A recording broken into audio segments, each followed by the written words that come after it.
crowned by Skytrax 15 years in a row. Yep, we've taken over 500 million of you to places. All thanks to our dedicated All-Stars and you. Avieta imerahisishwa. Sasa kuna njia mpya na rahisi ya kucheza Avieta. Dial *419# kwenye simu yako na ucheze wakati wowote. This week on Cards with Big Boy Trev, we go all the way to Malaysia to review the Proton X70 SUV. We analyze its cabin comfort, innovative technologies, engine performance, fuel efficiency, and of course, give its value for money proposition against its rivals, the Renault Koleos and the Hyundai Tucson. Catch this and much more only on Cards with Big Boy Trev this Sunday at 5 p.m. only on NTV. Doors should not hold out opportunities. Doors are the gateways to progress, the ones that hold ideas, and those that close deals. Let's take those to places where there are none. Let's open big doors that harbor progress. In all the places that we are. KCB ni yangu. KCB ni yetu. KCB is mine. KCB ni yetu. For people, for better.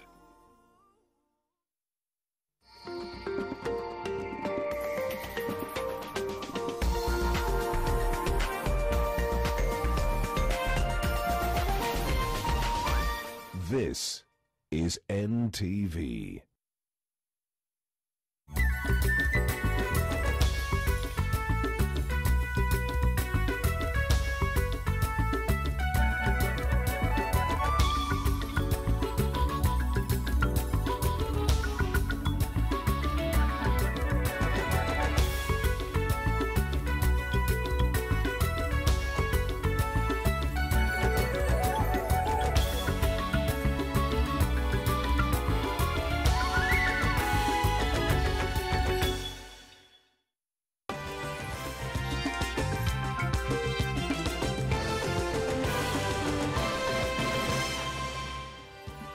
Sadakta, ni jioni njema popote ulipo Jumamosi, natumai yuko kwema ijapo Tana River si kwema.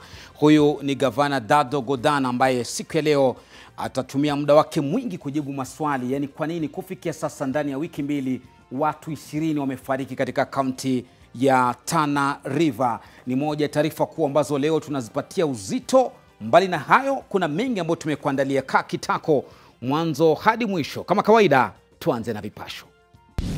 Yes, we have arrested the governor of Tana River because the DCI and his team want to carry out some investigations. Watu 20 wafariki kufikia sasa kwenye taharuki Tana River, Gavana Dado Godana na mbunge wakikamatwa. Mahangaiko yazidi hospitalini Isiolo kutokana na mgomo, madaktari wakisema SHA bado ni chini ya 50%. I'm requesting the government, as much as they are trying to make money from this apps, they should also consider the security of us, their own citizens. Mwili wa dereva wa taxi Victoria Mumbua aliyeuawa wapokelewa Mombasa kwa simanzi kubwa. Lazima tubadilishe sheria ya impeachment. Ikue wakati mtu anafaa kuwa impeached, inakuwa kama referendum. Na viongozi watumia mbinu mbalimbali kumtetea Gachagua wakati anasubiri wembe wa seneti wiki kesho.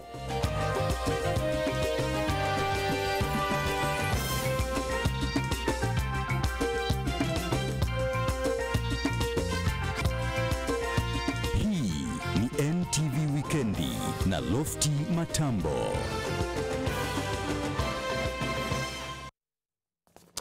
Bam imegonga saa 1 kamili Afrika Mashariki, Kenya, Uganda, Tanzania.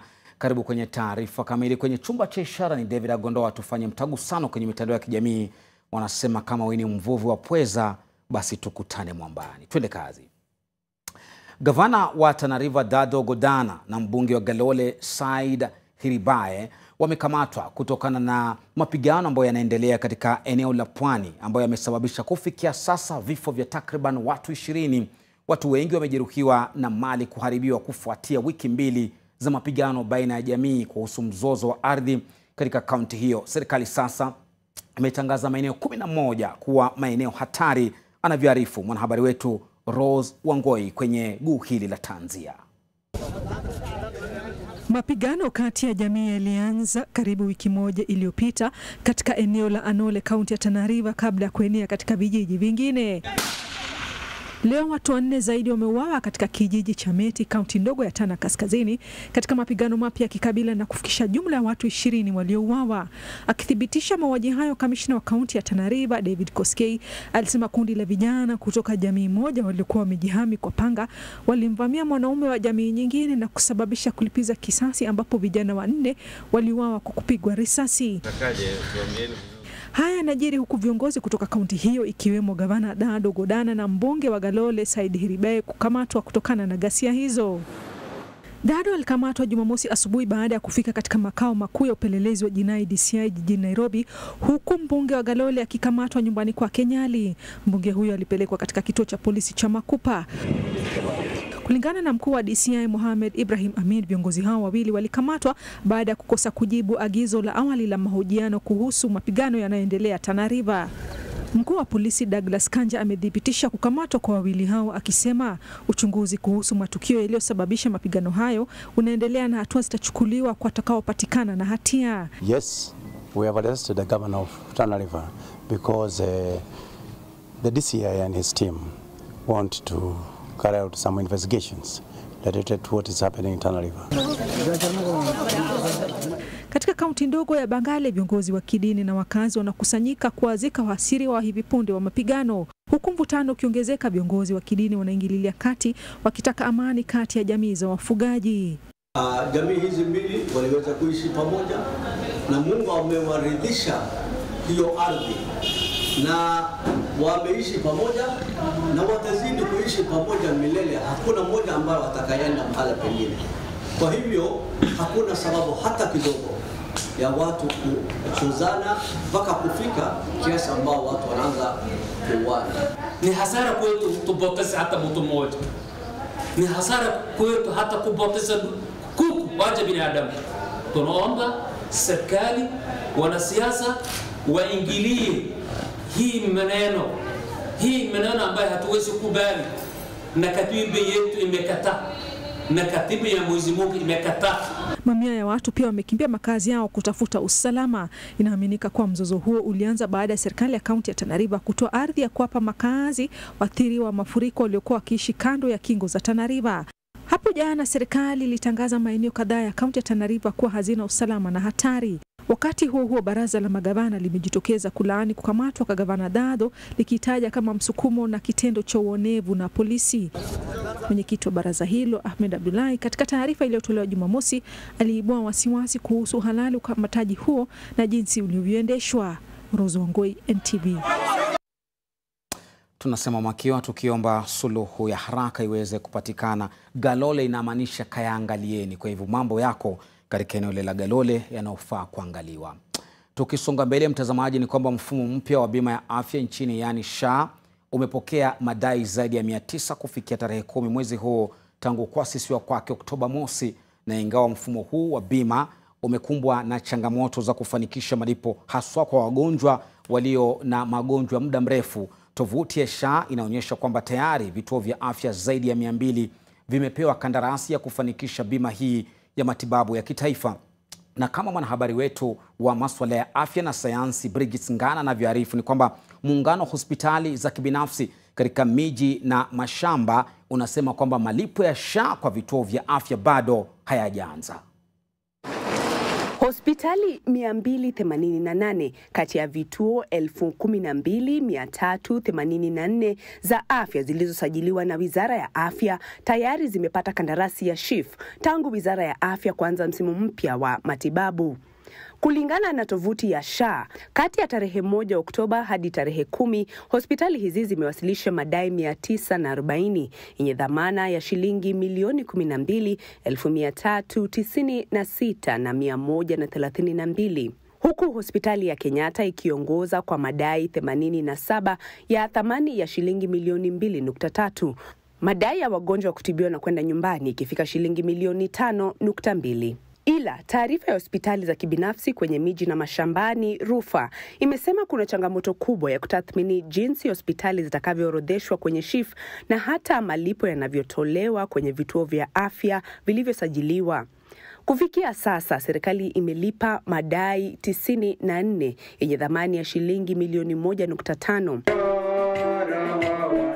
Hata hivyo, Wizara ya Afya imeendelea kuwarai wa Kenya kujisajili na bima hii mpya ya afya. That will not be struggling with the challenges of health when we are well insured, when we are well grounded with our insurance. The responsibility as citizens is to register. And once you register, you are eligible for free medical care at level 2 and level 3. Takriban vituo vya afya 1442 zimepewa kandarasi ya kutoa huduma za SHIF. Bridget Ngana, NTV, Nakuru.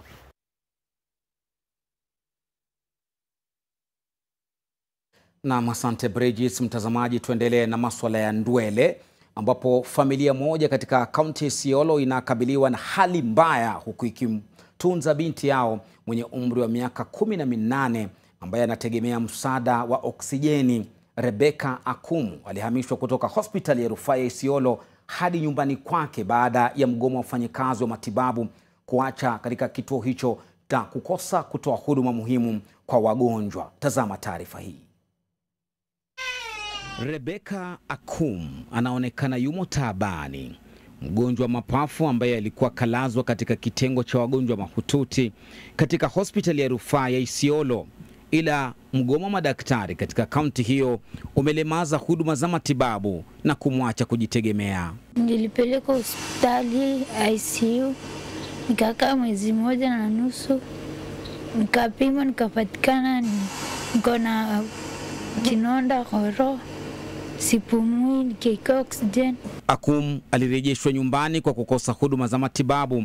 Nyumbani hakuna umeme unaohitajika kuendesha vifaa vyake. Tunampata nyumbani kwa Sarafina Asili. Kwanza kila chunjio taniko. Asili anasema kuwa umeme hukatika mara kwa mara na kumtia mgonjwa katika hofu kubwa. Wakati walikuja mimi nilikuwa nimeweka tokeni ya 100. Hiyo yangu ya 100 ikuisha, nikaambia mtafutie 150 tuweke. Sasa hiyo ya 150 leo ndio itaisha. Stima saa hii kizima minakaa hivyo, nafungana hivyo. Na sitajua saa nini stima inarudi na naweza fanyikiwa na kitu mbaya na hatuna pesa ya kwenda hospitali. Akumu pia hivi majuzi aligunduliwa kuwa ana kifua kikuu na ndiyo sababu alihitaji kwa dharura msaada wa hewa ya oksijeni. Nilikuwa nikiwa damu, maji na kuna shindano. Hii mguu ilikuwa imevura, ilikuwa damu itembei. Tumeambiwa tununue kuna dawa anadungwa ya shilingi 1,100 na hatuna uwezo wa kutoa hiyo pesa. Huku mgomo madaktari katika kaunti ya Isiolo ukiingia siku ya 5, maafisa wa kaunti hiyo wanawaomba madaktari kulegeza misimamo yao mikali. I'm appealing to them, they should come back. Let us have a meeting with your leaders and see to it that how your welfare will be improved. Wakazi sasa wanatoa wito kwa serikali ya kaunti kusuluhisha haraka masala hayo, huku kuhama kwa hivi majuzi kutoka hazina ya kitaifa ya bima ya hospitalini hadi katika bima mpya almaarufu afya ya kijamii SHA kukiendelea kutatiza maswala ya wanaotafuta huduma za afya. Lofty Matambo, NTV Weekendi. Na tuachane na masuala ya afya kidogo, tukisonga mbele ni kwamba simanzi kubwa ilitanda jijini Mombasa mwili wa dereva wa teksi za mtandaoni Victoria Mumbua aliyeuawa wiki chache zilizopita ulipowasilishwa katika eneo hilo. Wakizungumza katika uwanja wa ndege wa Moi jijini humo, madereva wa teksi wameipa serikali makataa ya siku 14 ili kuhakikisha kwamba Mumbua amepata haki yake. Madereva hao pia walitaka serikali kuwajibikia watoto 3 ambao wameachwa mayatima. Mwili wa Bi Mumbua ulipatikana katika makafani ya City jijini Nairobi na alama za kunyongwa, ishara kwamba marehemu alijaribu kujitetea kutoka kwa muuaji wake. Mwili wake umepelekwa katika hifadhi ya maiti ya Jocham ukisubiri kuondolewa tarehe 26 mwezi huu kwa ajili ya mapumziko.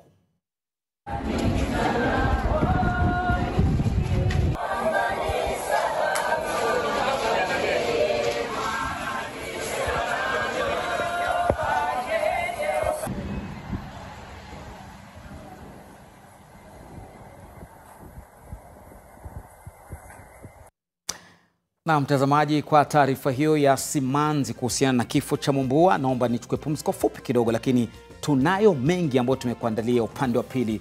Baada ya pumziko hili fupi, tupate yajayo.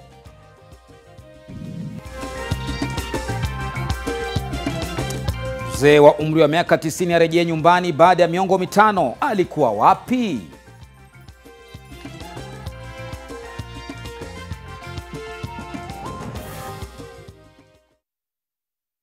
My club! It's day 10 of My Club Festival Nakafu! With exclusive offers, massive discounts, irresistible prizes, big savings, bigger rewards! It's more than loyalty. It's crazy offers every day. Nakafu! Hapa ni Butterfly Care Center.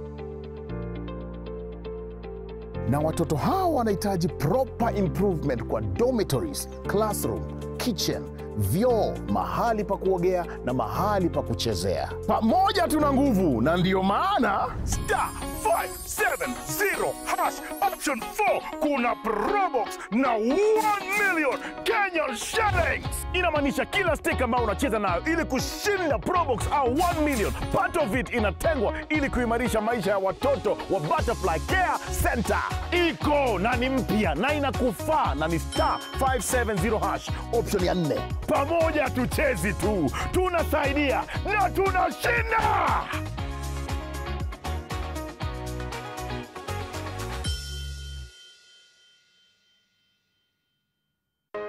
Acne-prone skin, marks? Stop. Try new Garnier Charcoal Serum with 4% AHA, BHA and charcoal. The first black serum with no residue. Clinically proven to reduce pimples and acne marks. New Garnier AHA, BHA Charcoal Serum. Approved by dermatologists by Garnier Naturally. This week on Cars with Big Boy Trev. We go all the way to Malaysia to review the Proton X70 SUV. We analyze its cabin comfort, innovative technologies, engine performance, fuel efficiency, and of course, give its value for money proposition against its rivals, the Renault Koleos and the Hyundai Tucson. Catch this and much more only on Cars with Big Boy Trev this Sunday at 5 p.m. only on NTV.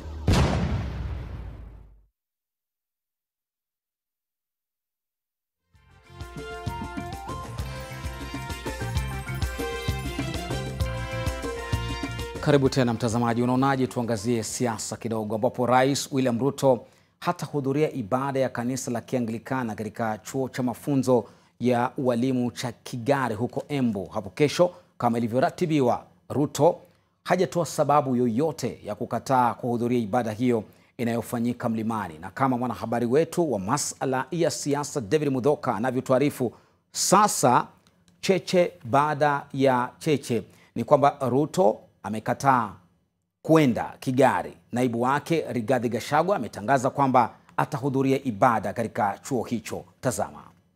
When the disciples had this, they felt hadi Jumamosi asubuhi ilikuwa rasmi kuwa Rais William Ruto Jumapili hii atahudhuria ibada maalum ya kanisa la Kianglikana katika chuo cha mafunzo ya walimu cha Kigari huko Embu. Ila kufikia Jumamosi jioni, NTV imebaini kuwa Rais Ruto ameshabadilisha mipango, hatahudhuria ibada hiyo kama ilivyopangwa. Hii ikiwa licha ya wakazi na mbunge wa Manyata ambako ibada hiyo itafanyika Gitonga Mukunji kusema kuwa walikuwa wakimsubiri rais Mlimani kwa hamu na hamumu. Hii sarakasi nyingi hatutaki. Si ni sawa sawa? Si iko sawa? Wangapi wanasema hatutaki sarakasi, tunataka maendeleo? Na I know the president is visiting on Sunday pale Kigari SK. Tutakuwa hapo ili tumueleze zile maneno tunaweza hitaji itengenezwe huku kwetu, tukimuomba zaidi kwa sababu sisi tuliwapea kura. Sisi tuliwapea kura. Saa chache baada ya taarifa ya Ruto kukataa kwenda Embu kutokea, Naibu Rais Rigathi Gachagua naye amesema kuwa atashiriki ibada sio tu Embu bali katika chuo cha Kigari ambako Ruto alitarajiwa. Kupitia taarifa kwa vyombo vya habari, Rigathi ambaye tofauti zake na wandani wa Rais Ruto zimefikia kiwango cha wabunge kumbandua ofisini Jumanne iliyopita, amesema kuwa atawasili katika chuo hicho saa 3 asubuhi kushiriki maadhimisho ya 34 ya dayosisi ya Kianglikana huko. Kufikia sasa, rais hajatoa sababu ya kubadilisha nia, ila hatua yake inajiri siku moja baada ya gavana wa Nakuru Susan Kihika kuzomewa na wakazi wa Bahati alipokuwa akisoma risala za rambirambi za Rais Ruto katika hafla ya mazishi. Ijumaa jioni, mbunge wa Kinangop kwenye Thuku ambaye anamuunga mkono Rais Ruto naye alifurushwa na wakazi wa eneo bunge lake alipojaribu kuingia katika eneo moja la burudani na hata kurushiwa chupa za vileo. David Muthoka, NTV.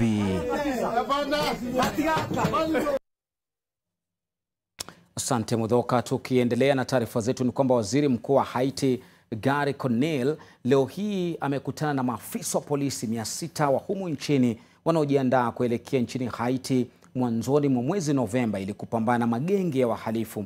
Katika mkutano huo uliofanyika kwenye chuo cha mafunzo ya polisi wa utawala almaarufu AP kilichoko katika eneo la utawala hapa jijini Nairobi, waziri mkuu Conille alishukuru maafisa wa polisi 400 ambao tayari wako Haiti kwa kuchangia pakubwa katika kurejesha hali ya usalama na utulivu nchini Haiti. Inspekta mkuu wa polisi Douglas Kanja na wakuu wengine wa polisi walikuwepo.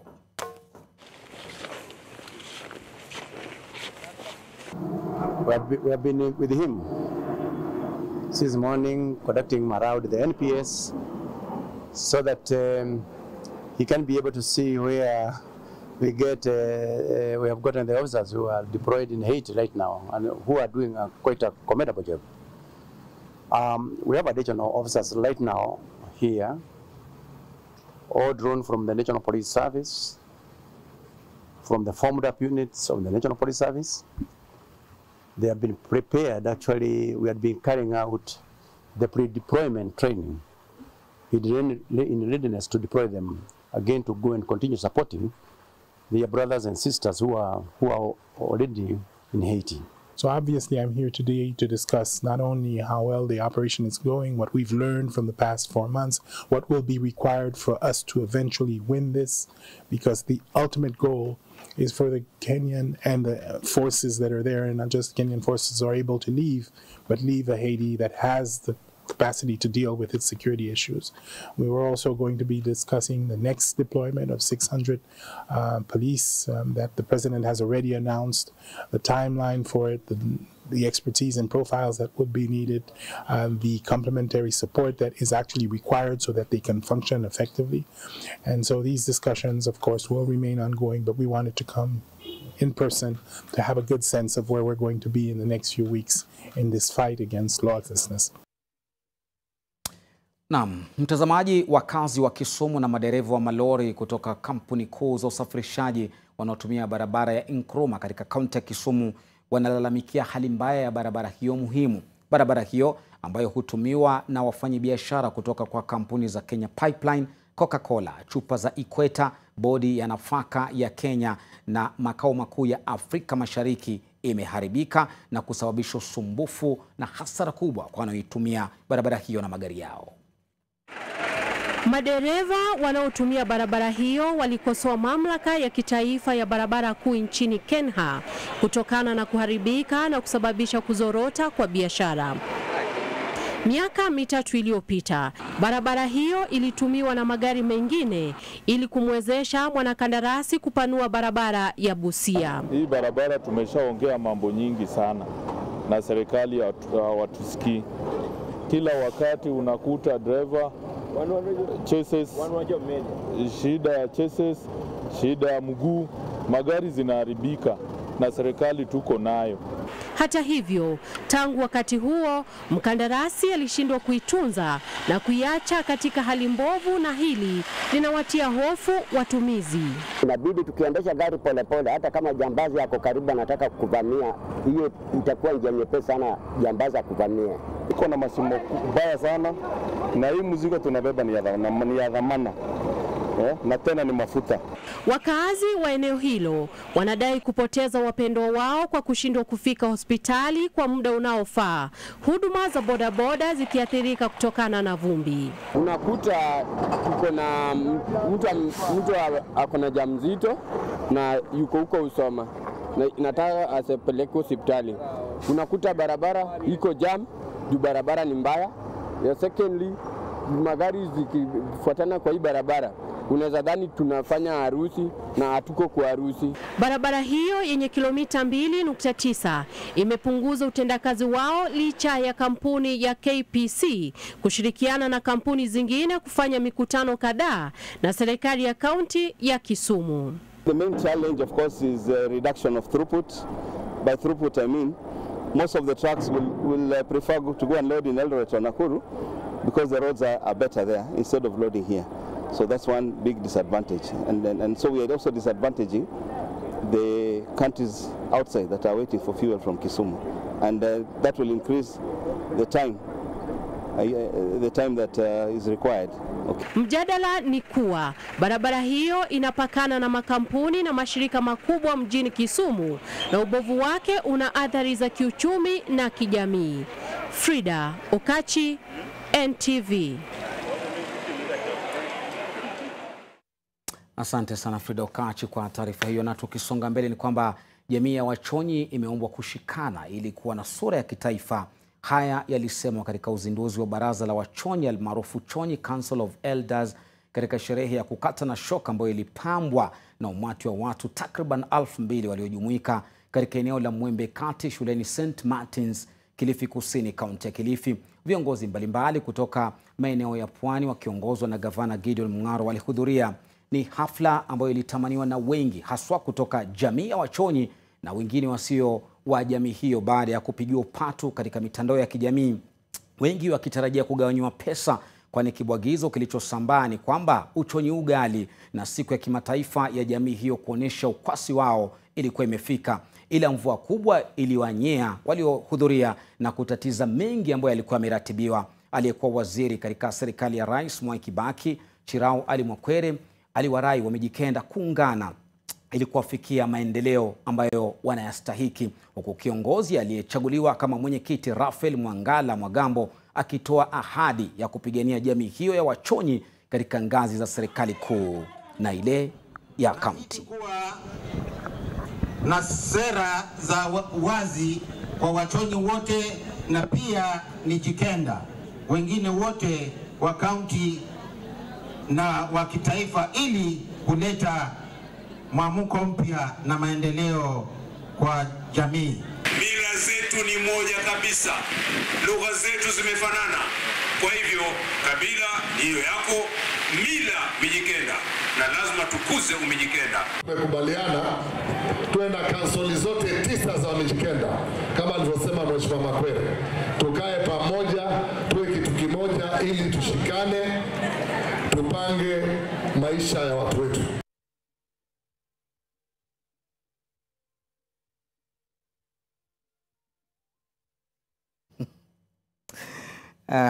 Asante sana. Naona wengi kweli mtandaoni wanasema tumeona uchonyi ugali, lakini badala ya kugawanya pesa mmeamua kugawanya mvua inyeshe.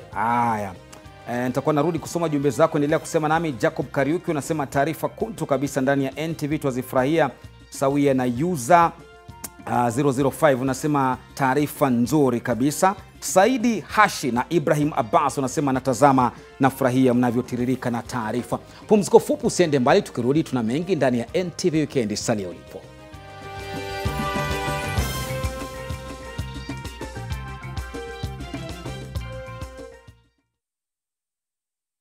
My club. It's day 10 of My Club Festival Nakafu with exclusive offers, massive discounts, irresistible prizes, big savings, bigger rewards. It's more than loyalty. It's crazy offers every day. Nakafu.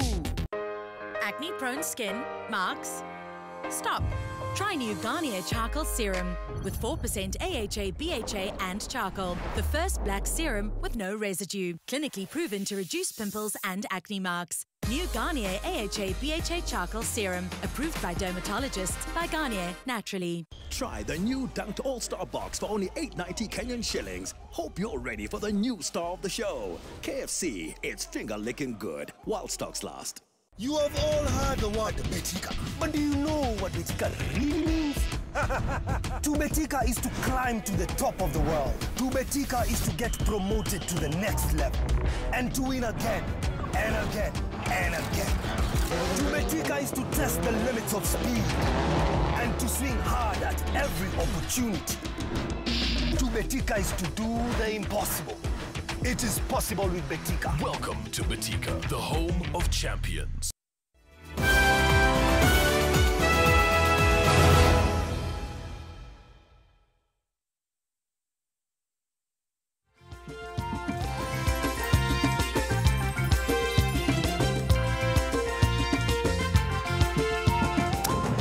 Na mtazamaji, karibu tena. Kinara wa ODM Raila Odinga pia alikuwa Pwani, lakini hakuwa kwa sherehe hizo za Wachonyi. Alikuwa wapi? Kinara wa ODM Raila Odinga leo amezindua rasmi uongozi mpya wa chama hicho, akisema kwamba ana imani na viongozi na haoni kwamba kutakuwa na tatizo lote la kuendeleza sera na misimamo ya chama hicho. Katika hafla hiyo, Raila alikashifu vikali mauaji yaliyotekelezwa wakati wa maandamano na kusema kwamba ODM itahakikisha kwamba haki za wanadamu zinalindwa kwa dhati. Kevin Mutai alihudhuria uzinduzi huo, akaiandaa taarifa hii. Kamati ya kitaifa ya baraza la chama cha ODM kinakongamana Mombasa kujadiliana masuala na jinsi ya kusonga mbele na chama bila kinara wake Raila Odinga. Odinga sasa ametwika majukumu rasmi kwa viongozi wapya wakiongozwa na gavana wa Kisumu Profesa Anyang' Nyong'o kama kaimu kiongozi, manaibu wake watatu ambao ni gavana wa Mombasa Abdulswamad Sharif Nasser, gavana wa Kisii Simba Arati na Geoffrey Osotsi ambaye ni seneta wa Vihiga. Katibu mkuu ni seneta wa Nairobi Edwin Sifuna, mwenyekiti wa chama akipewa gavana wa Homa Bay Gladys Wanga. Mimi na hakika ya kwamba chama iko mikononi ya dereva ambaye anaweza. Hawa madereva wote najua wanaweza. Na hakika sina wasiwasi wala taswishi wote kwa ODM itazidi kuimarika na kuendelea mbele. Odinga anasema uamuzi huo uliafikiwa wiki chache zilizopita, akiwataka viongozi hao kuzingatia kanuni za chama na kusimamia kikamilifu uchaguzi wa ODM wa mashinani utakaofanyika mwezi ujao. Hii uchaguzi tunataka ifanyike kwa njia ya kidemokrasia. Hatutaki fujo.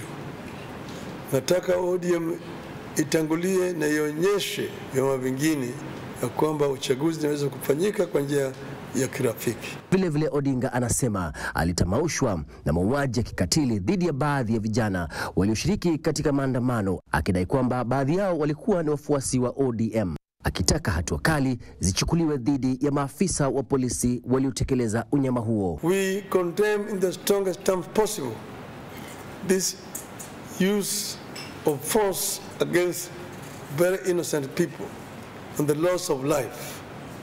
We say that justice must be allowed to take place against the culprits of these heinous acts. Kadhalika anasema chama cha ODM kitaendelea na azma yake ya kupigania haki za Wakenya, akielezea msimamo wake hasa wakati wa taharuki uliosababishwa na maandamano dhidi ya mswada wa fedha.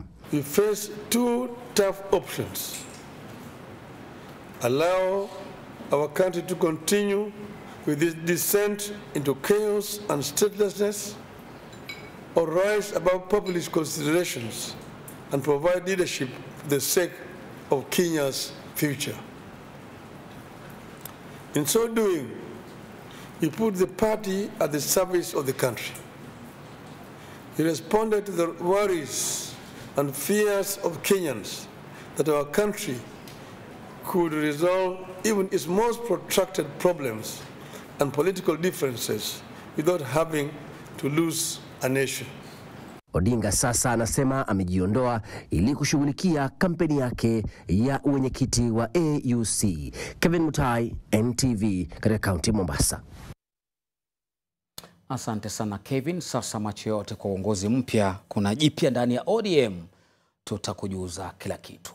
Kwingineko, mamia ya wanachama wa kikundi cha ardhi cha Lari Nyakinyua Solai hii leo wameandamana na kutatiza usafiri katika barabara ya Nairobi Nakuru kwa saa 3 wakibishana na mkuu wa kanda wa Bonde la Ufa na serikali ya kaunti ya Nakuru kwa kuwapatia ulinzi ili waingie katika ardhi yao ya ekari 8,000 huko Gilgil.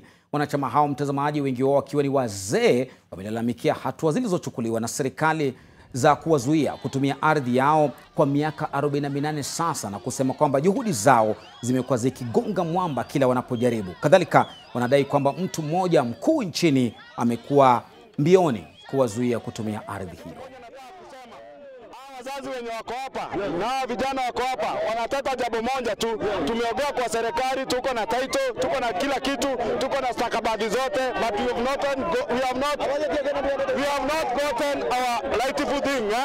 Tunatetea wazazi wetu, shamba letu la bilioni 16. Lazima tupeleke wazazi wetu huko. Tunasema tugawane nusu kwa nusu. Tulijinunulia wazazi wetu miaka 40 iliyopita, walinunua na pesa yetu. Lazima tupate kilicho chetu. Kumbe hao watu walitoa pesa yao kidogo kidogo wakanunua hii shamba. Si kupewa kama vile tulipewa eka 6,000. Sisi tu kutoa dururu na hiyo shamba tuligawa vizuri na tukaingia ndani. Kwanza mimi naomba tu serikali yetu, kubalieni mshike hawa mama mkono, wapate shamba yao, wapate haki yao, ili hata wapate mahali ya kuzikwa. Na mtazamaji, tulikuwa tunajadili na wahariri wenza katika chumba cha habari, mtu akipotea baada ya miaka 40-50 akija aulizwe maswali ama afurahiwe. Tazama hii.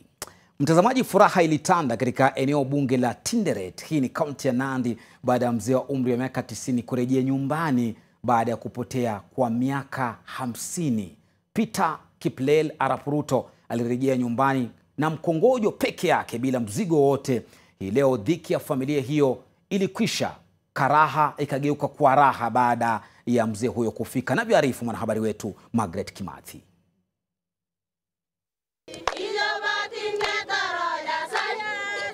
Wakazi wa kijiji cha Kapsimato walimpokea mzee Peter Kiplel Arap Ruto kwa shangwe na furaha baada ya kutoweka kwa miaka 50.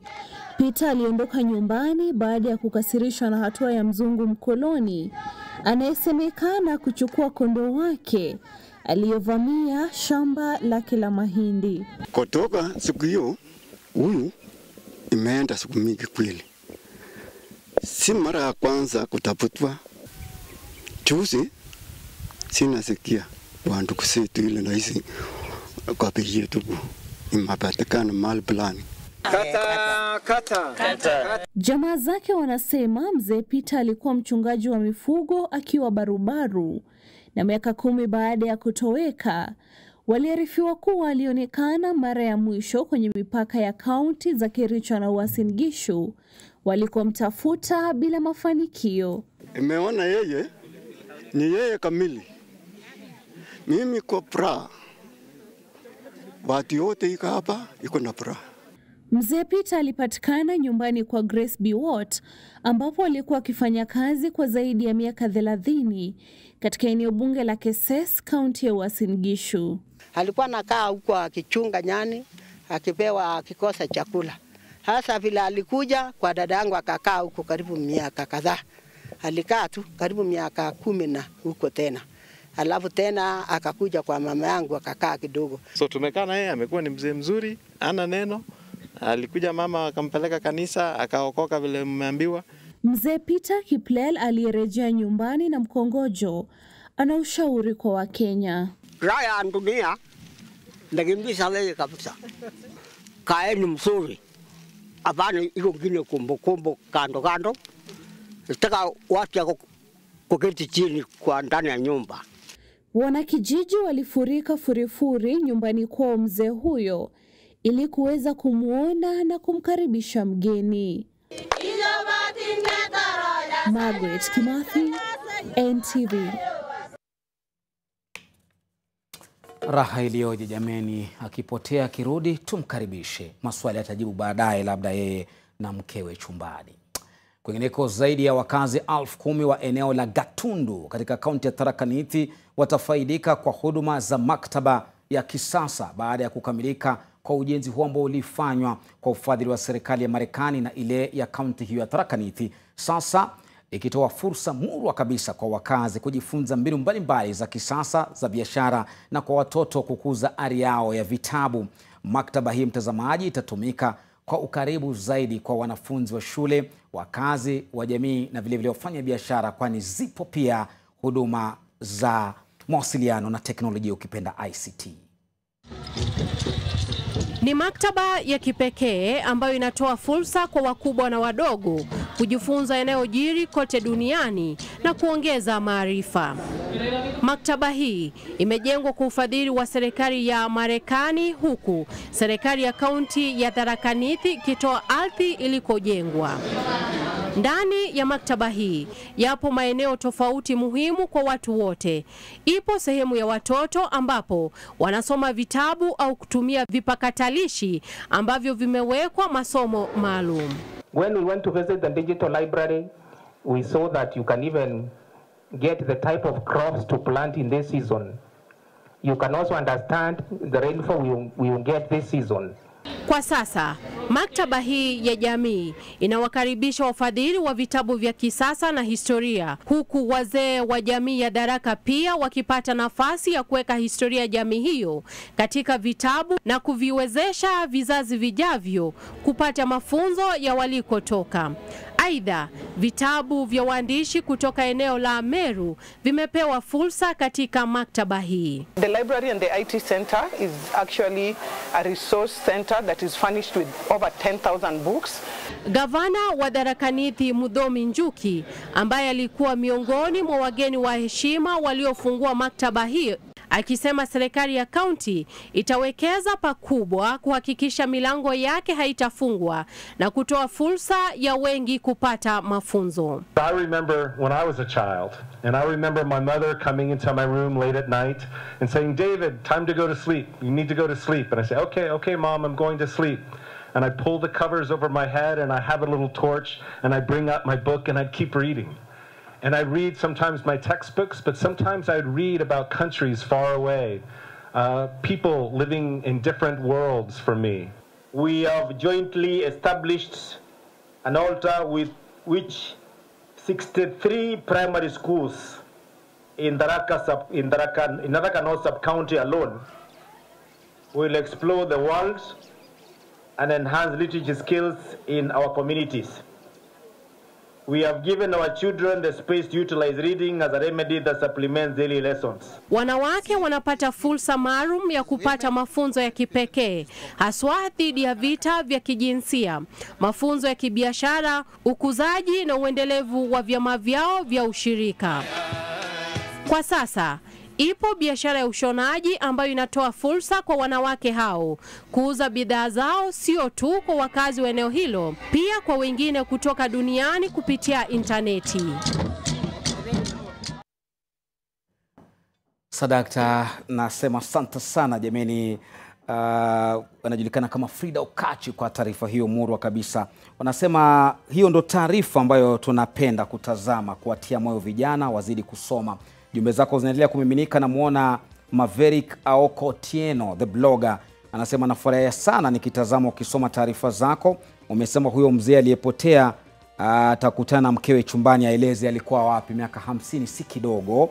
Alafu pia na kuona Albert Mturi, unasema kazi kuntu kabisa. Nimeona hiyo taarifa ya Wachonyi. Mwingine ambaye anazungumza hapa ni katika mtandao wetu ni bwana anajulikana kama The Worst Nderi. Anasema The Worst Nderi anasema kwamba kwa nini anaogopa kwenda katika hii ibada. Huyu rais wetu atuambie nini. Kama hataki, huu ni Mudhui M, basi elekee Sugoi akatueleze zaidi. Haya ni matamshi yenu. Alafu mwingine anasema ni nani? Mwega wa Gashingie anasema kama hataki kwenda siakae tu. Inaonekana hii taarifa imewagusa wengi sana, ya ubabe kati ya Rigathi Gachagua na Rais William Ruto.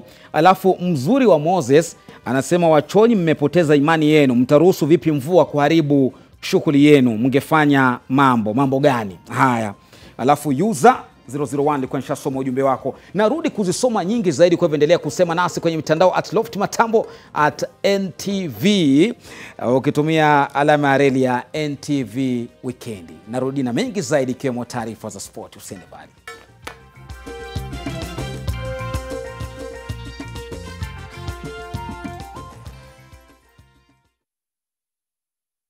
Try the new Dunked All-Star Box for only $8.90 Kenyan shillings. Hope you're ready for the new star of the show. KFC, it's finger-licking good while stocks last. Doors should not hold out opportunities. Doors are the gateways to progress, the ones that hold ideas, and those that close deals.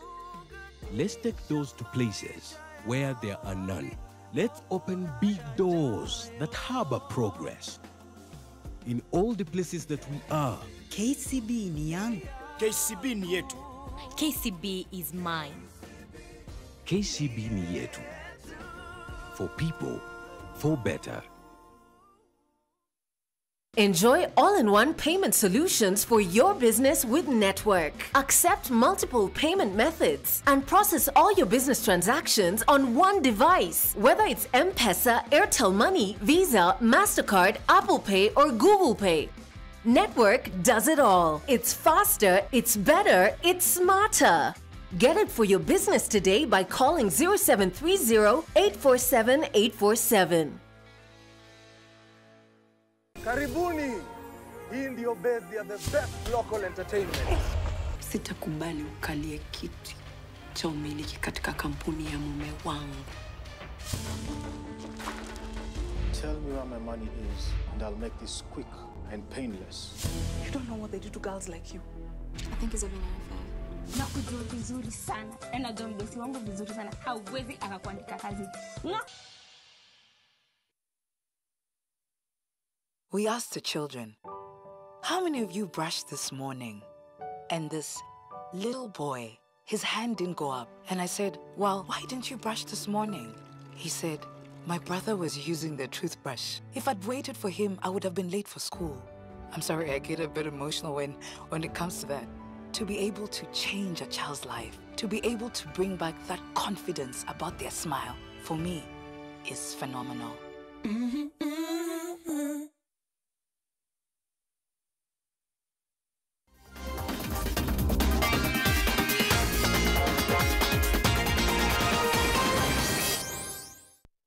Karibu tena mtazamaji, fahari yangu kwamba bado natazama taarifa za NTV Weekend. Tayari mwelekezi wangu Jackie ameniwekea mabolingo, ishara kamili kwamba tutaingia viwanjani.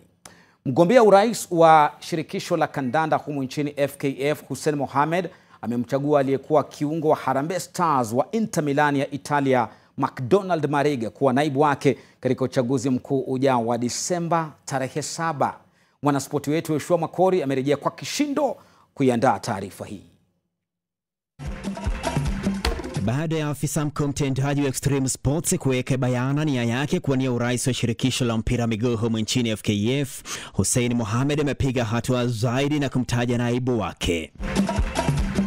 Katika hafla hii iliyofanyika hoteli moja hapa jijini Nairobi, Hussein aliyewahi kuendesha ligi ya Super 8 ya kukuza talanta mashinani alimtambulisha aliyekuwa nyota wa Harambee Stars McDonald Mariga kuwa mgombea mwenza wake. I will address the past about former footballers, and that's why they are the stars here today, and Mariga will be the anchor when it comes to addressing issues of footballers. We will deal with the present, what is going wrong currently in football, and we will fix it. Kwa hiyo hierarchy tusi ndio tutakuwa mwisho. We have to put players first. Tunafaa tuwabeleze kama mayai so that they can deliver. We have to lobby for their allowances. We have to give them reasonable salaries. Na hiyo ni kitu ita take time. Mariga alishuka uwanjani mara 40 akiwa na Stars na kupachika kimiani magoli 5 kati ya mwaka 2003 na 2018. Aidha alichezea klabu kadhaa wakiwemo miamba wa Italia Inter Milan aliyoshinda ligi ya mabingwa Ulaya nao msimu wa mwaka 2009 na 2010, sawa na ligi ya Italia Serie A msimu huo. Maybe I can tell you about Mourinho. You know, Mourinho is a big coach in Europe and he respects every player, even if you are 16 years old, 17 years old, he respects the players. But here in Kenya, we do, it's opposite. You see, maybe if you're a president of federation, then you treat everyone the way you want. You think that the federation is your house. I'm telling you now that if me and Hussein, you give us this chance, and I know we are winning on 7th of December, tutapatia every player atapatiwa respect yake. Wagombea wa urais wanatarajiwa kuwasilisha stakabadhi zao kwa bodi ya uchaguzi siku ya Jumatatu, tayari kwenda debeni mnamo Disemba 7 mwaka huu. We will have a lot to do with infrastructure development, because without it you cannot monetize sport. Yoshua Makori, NTV. So dakta kabisa, mwanaspoti mahiri Yoshua Makori ambaye alikuwa amechukua pumziko fupi kidogo, nimekujuza amerejea kwa kishindo. Utapata mengi ya kujana kupwa kwenye dawati hilo kwa lugha mufti ya Kiswahili. Fahari. Nyota wa Afrika Kusini Ashley Moolman ndiye bingwa wa makala ya mwaka huu ya mashindano ya mbio za uendeshaji baiskeli barani Afrika kwa wanawake. Moolman alitawala siku ya 4 katika kaunti ya Uasin Gishu na Elgeyo Marakwet. Moolman alichukua uongozi wa mbio hizo kwa kilomita 104 katika kilomita kadhaa za mwisho na kuatifulia wenzake kivumbi, huku akimaliza mashindano hayo kwa dakika 7 kabla ya Dawit Mengs wa Eritrea aliyemaliza wa pili, huku Daine Ingabwire akiridhika katika nafasi ya 3. Katika kitengo cha wasiozidi umri wa miaka 23, Dawit Mengs wa Eritrea aliibuka kidedea, huku Jazila Mwamikazi wa Rwanda akimaliza wa pili, naye Fiseha Suzana wa Eritrea akafunga orodha ya watatu bora. Mkenya Monica Jelimo alimaliza katika nafasi ya uko chini 14 katika vitengo vyote. One of the most special memories I've ever had on the bike because of the support in Eritrea. I've never been to Rwanda. I hear it's also really amazing there, so I can't wait for the World Championships next year. But Kenya, it's also amazing. Like, really incredible to see the support out there today. And it's and now I know why it's called the home of champions. Also, we move forward to make sure that we support clubs that are established from the grassroots. It's a perfect organization. The race was safe, perfectly organized with all the technologies, but more importantly, the enthusiasm from the people was really amazing to see. So well done Kenya, that's a great organization.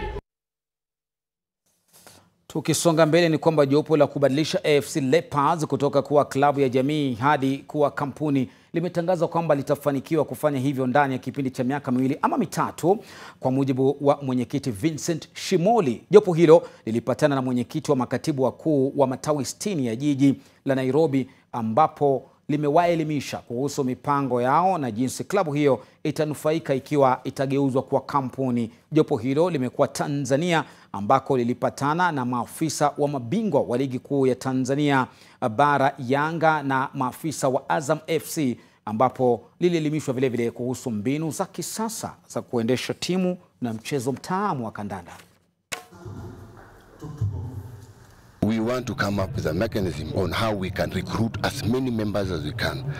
You see, Yanga has 100,000 members, and each year, each member pays 1,200 Kenya shilling. Kenya shilling. That's about 120 million. So we want also to try. And like AFC, we have only 6,000 members. So we have to take time, recruit members, and also buy confidence in corporate. But I want to tell members, AFC from maybe next year, it is not going to be a community club like it belongs to Western. It is going to be a national club. We want even to reach the members in Garissa. You know, we have fans even in Membu, so we have to go there. Sometimes players go without getting money. We don't have training kits, getting late. You know, we have very many things, very many problems. So that's a problem, and I think this process is a wise process that fans should think and should be able to be engaged so that they can make their decision. Sadakta, tukimalizia ni kwamba Christine Mudune na Angela Kairu ndio mabingwa wa makala ya 10 ya mashindano ya gofu ya shirika la msalaba mwekundu Red Cross yaliyofanyika katika uwanja wa Royal Nairobi Golf Club hapa jijini Nairobi. Mudune alizoa alama 61 na kung'aa kwa wanaume, naye Angela akaibuka kidedea kwa wanawake baada ya kuandikisha alama nzuri 63. Apart from winning, I think today we had a guest player my very serious opponent Charles Oduor from Karen, and there's no way he could come here and defeat us. And for this, we had to give it the best, and I think it showed in the final thing. And today's event, the golf tournament, was the launch of a very interesting and fun concept that we have in terms of giving to the less fortunate in society, and what we call the giving machines.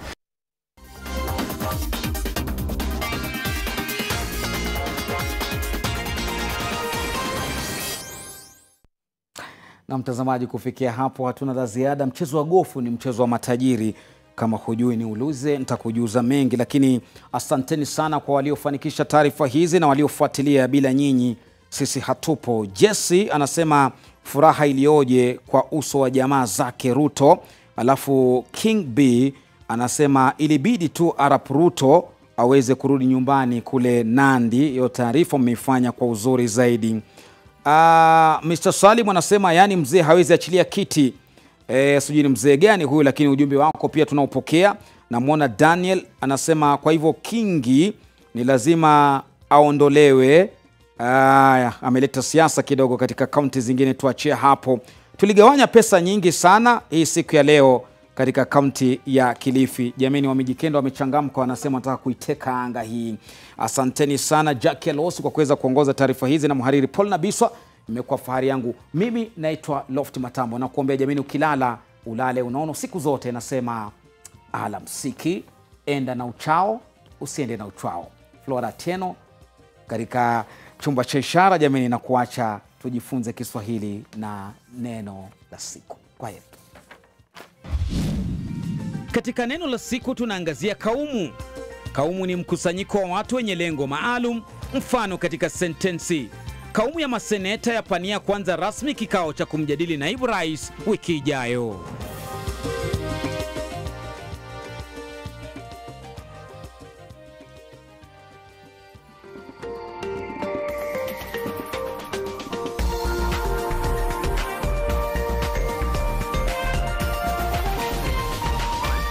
This is NTV.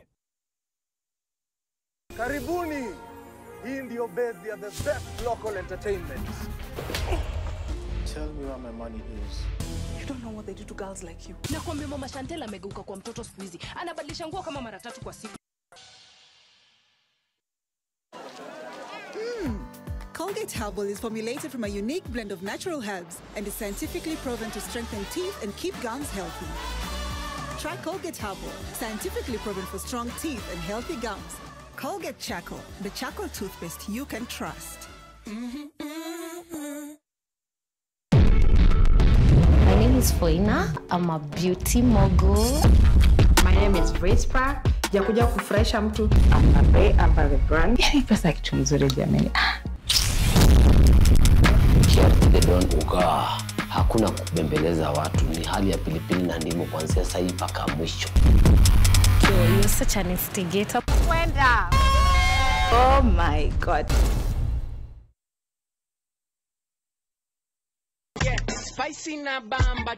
Introducing a new range of Royco spices. An explosion of rich, authentic taste. Spicika na Royco. Making those good meals great. Karibuni. Hii ndio base ya the best local entertainment. Sitakubali ukalie kiti cha umiliki katika kampuni ya mume wangu.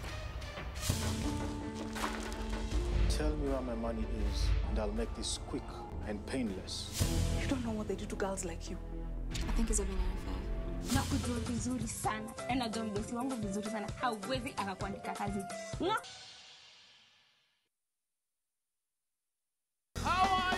This week on Churchill Show.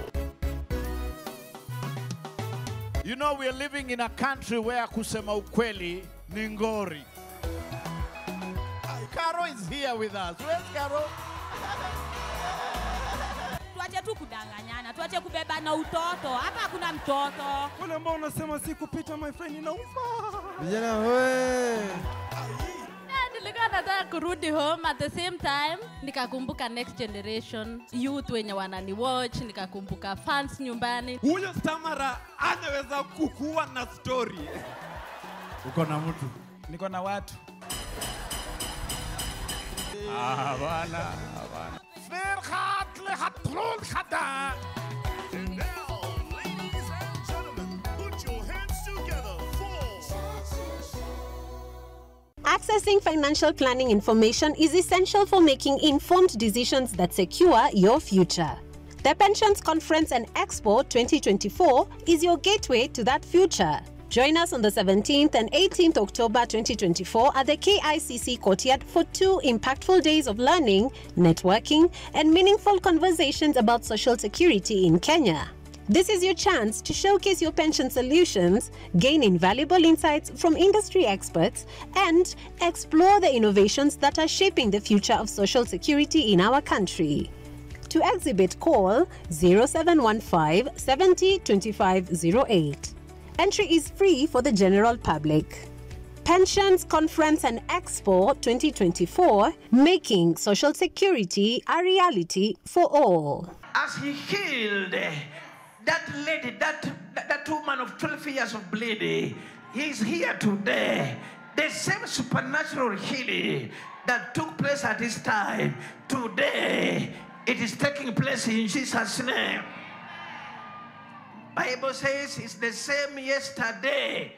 Jesus the same yesterday, today, and forevermore. I prophesy to you. This is your day. This is your hour. This is your moment. Receive your healing in Jesus' name. Can I hear somebody say more fire? Somebody shout cheese. Supernatural healing. Everything that God has for you, He's willingly and lovingly bestowing it upon you from glory to glory. He has prepared stuff for you, not because of you, but because you bear His name. I'm telling you. So don't let the devil disqualify you.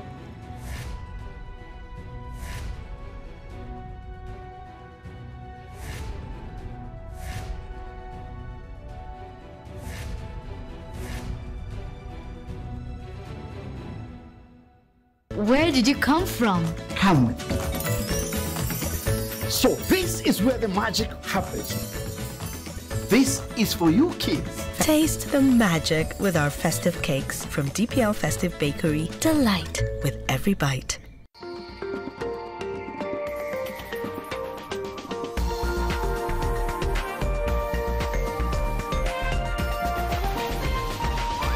NTV, turning on your world. The following program has been rated GE. It is therefore suitable for general family viewing.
Wakenya, turn to the Kenyan neighbor next to you, give them a high five.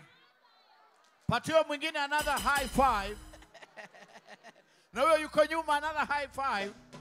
Tell them you must have been a beautiful baby. You must have been a beautiful baby. Even if you don't look like it right now. Kenya, hey! Kenya! Kenya, hey! Kenya! Sit down. Give someone a high five. Sit down. Mwambie ndio tuanze. Tumeanza, eh? Great to be here. Are you excited to be here? You know, we are living in a country where kusema ukweli, ukisema ukweli ni ngori. Tumezoea kudanganywa kutoka siku za pyramids.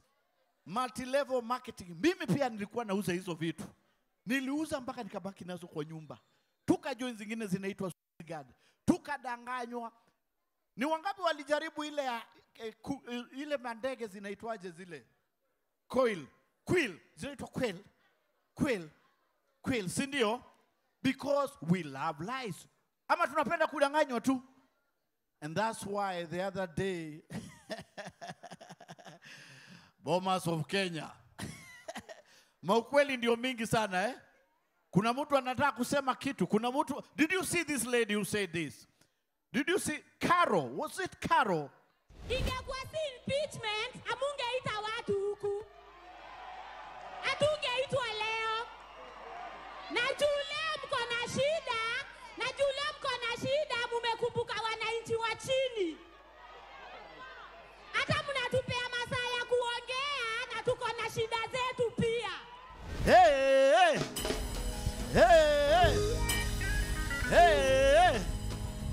Mumeamua hivyo. Kama mbaya ni mbaya. Hey, and guess what? Caro. Where is Caro? Caro is here with us. Where's Caro?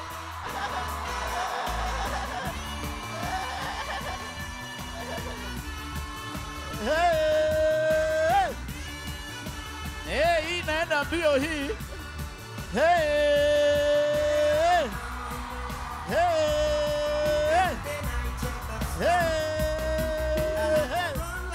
Umekuja na bogi nzima. Hey. Mambo. Watu waemba. Hey, Caro is here. Hey.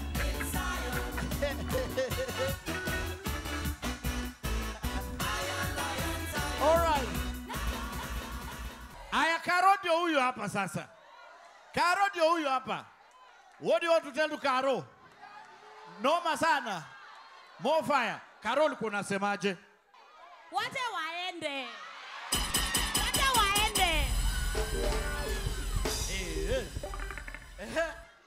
So, tuache tu kudanganyana, tuache kubeba na utoto. Hapa hakuna mtoto.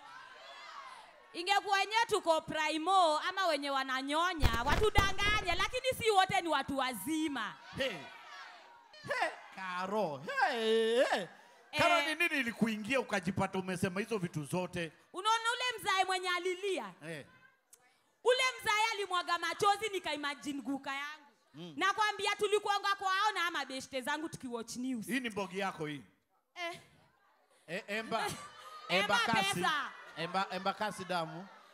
So tulikuanga kwao tukiwatch news.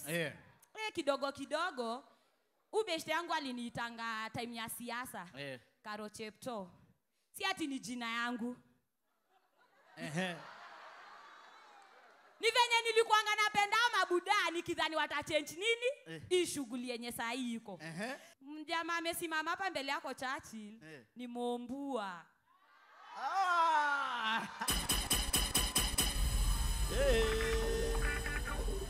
Huyu ni Kase, si ati ni mnini. Huyu ni Kase. Na huyu Kase anataka kila kitu ichenjiwe.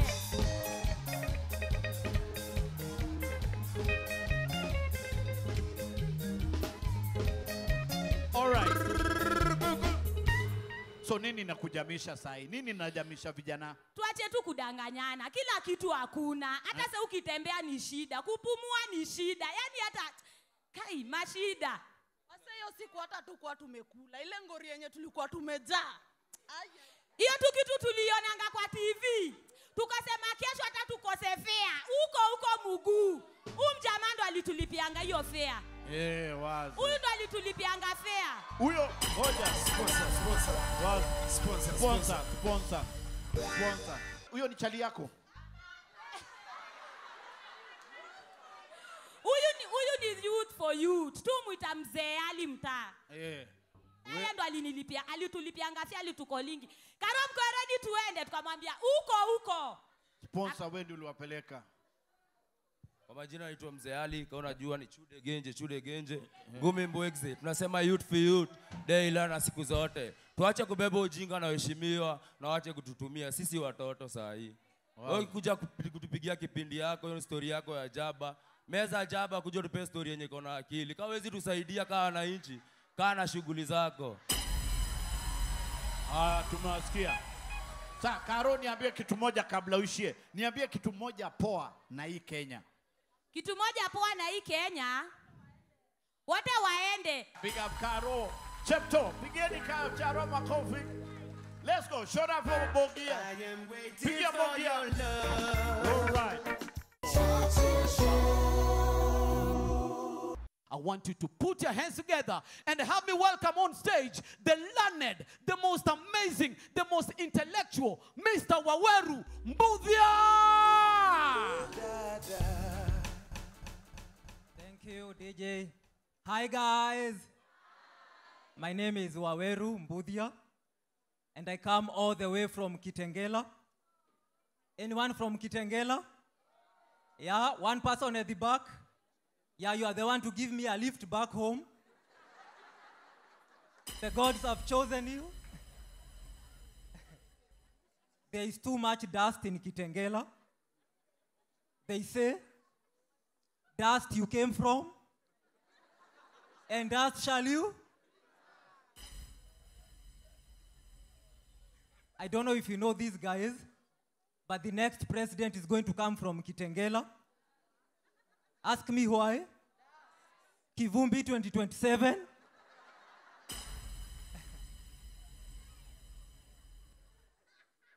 So I want to tell you guys my age. I'm 32 years old. Yeah, I know I get that a lot. I don't look 32 years old. I look 32 kgs.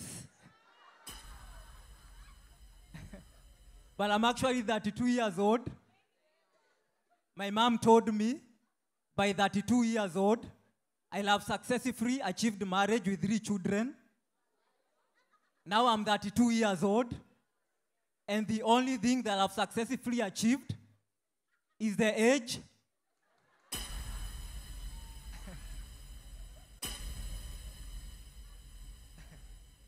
Also, there is a woman with 3 kids pursuing me.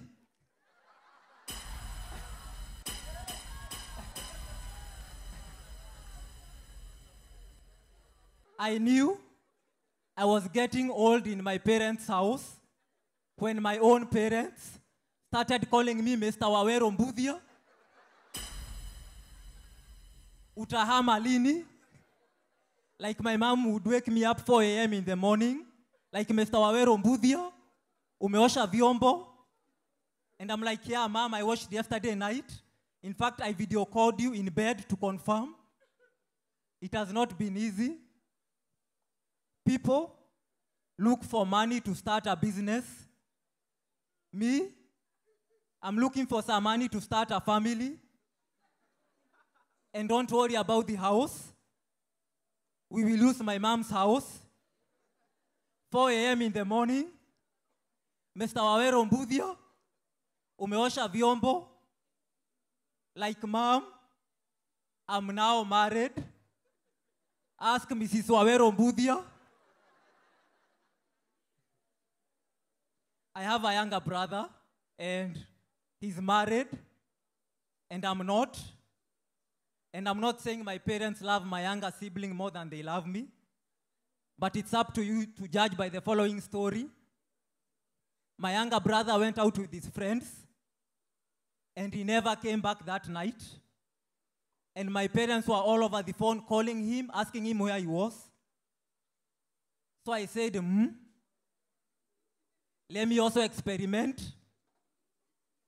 So I also went out with my friends, and I never came back that night. I knew my parents would call me. I waited until midnight. They never called me. The second day, I was like, now this is it. Today is the day. They must call me. And just before midnight, my suspicions were confirmed. I received a call. It was my mom. She asked if I had seen my younger brother.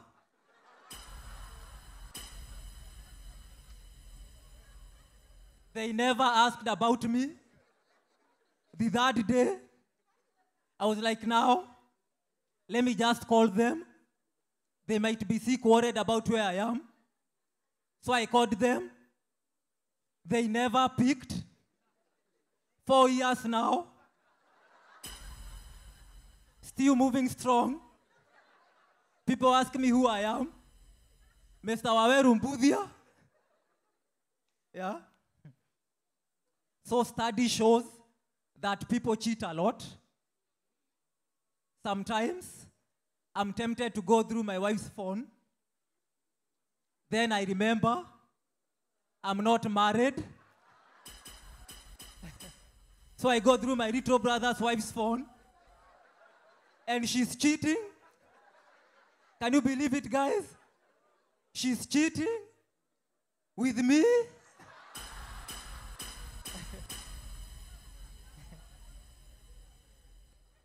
As I finish, I'm a Christian, and I respect all religions. And I have a friend, a Muslim friend, and one time we were walking together, and he tripped over a stone, and he was almost falling down, and I heard him shout, "Jesus Christ." And I was looking at him in disbelief, like, Allah, Allah, Allah. And for 1 second, we switched religions. Jesus Christ, Allah, Allah. Thank you guys, all my time, thank you. Show some love for Mr. Waweru Wambothia.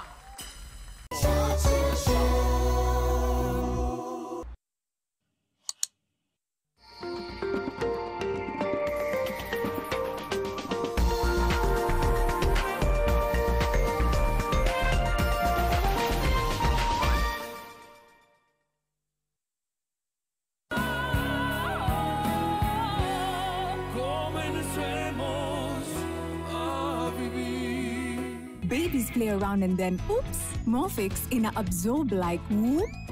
Imagine, I raise the leak in 50 different movements. Makofi to both babies and Morphix. Renewed Morphix, ultimate quality.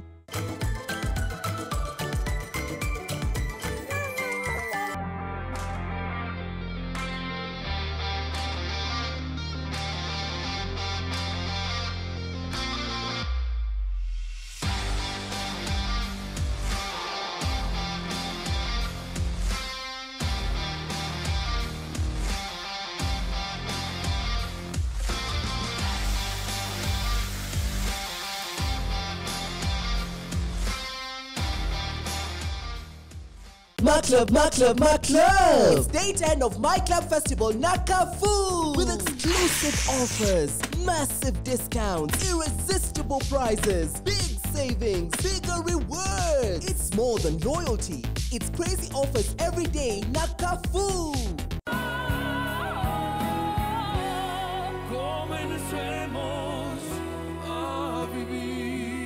Babies play around and then, oops, Morphix in a absorb like whoop. Imagine, I raise the leak in 50 different movements. Makofi to both babies and Morphix. Renewed Morphix, ultimate quality.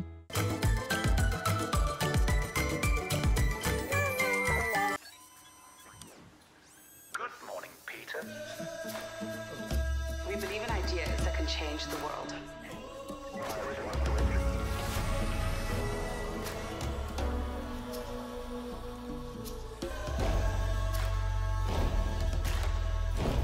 We are for every dreamer, creator, striver, and believer. At ABSA CIB, we are invested in your story, and we invite you to write it with us because your story matters. ABSA. This week on Cars with Big Boy Trev, we go all the way to Malaysia to review the Proton X70 SUV. We analyze its cabin comfort, innovative technologies, engine performance, fuel efficiency, and of course, give its value for money proposition against its rivals, the Renault Koleos and the Hyundai Tucson. Catch this and much more only on Kazi Big Boy Trev this Sunday at 5 p.m. only on NTV.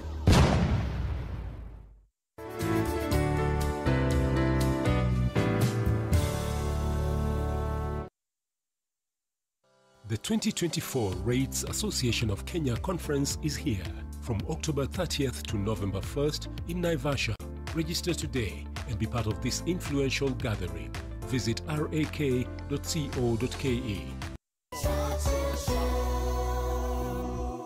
But right now, introducing the newest kid on the block, comedy-wise, show your love for Odulele. Odulele!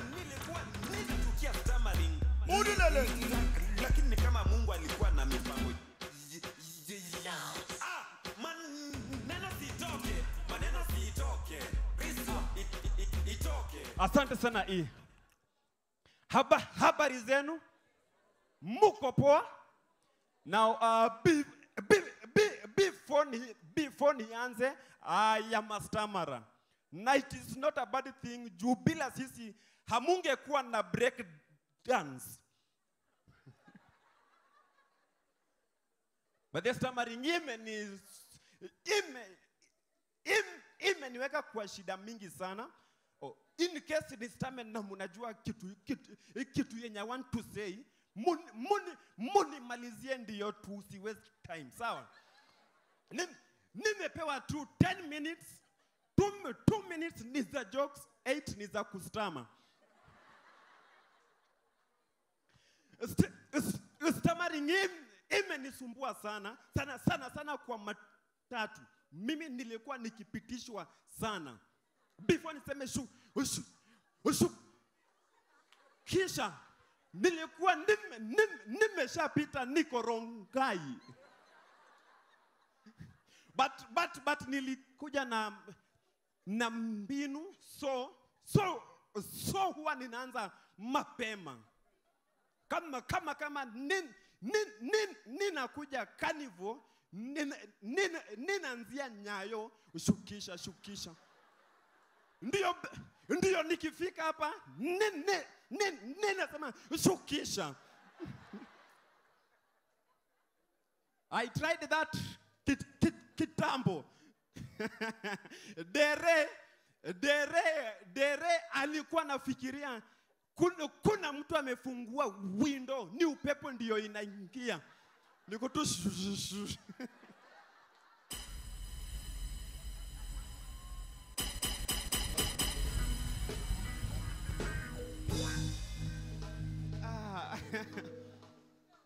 babangu ni stamara wa kukanyaga, ndiyo maneno itoke.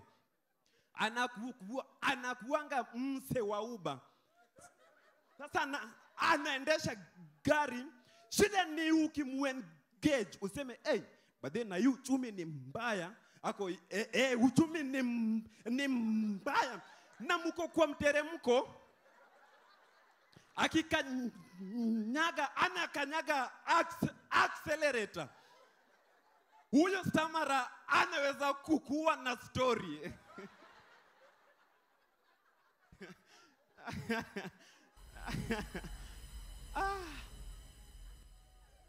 But wazungu wanakuanga so lenient na sisi mastamaras. Hadi wakatupea jina yenye hatuwezi stama. Do not stammerers, tuna stammer specific words. G. Hizo lazima tukwame. Lazima. Rada. Unanionea huruma. Nikistama sisi uchungu.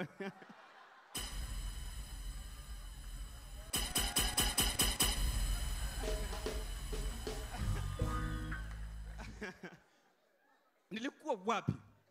Wazungu wakatupea jina rahisi sana, stamara. hiyo hata ukiniamsha asubuhi saa ngapi siwezi stama. But sasa kuna wavyele wetu wa Kiswahili jameni wakamua kutufuatanishia exact words zenye sisi huwa tunastama. Ati kigugu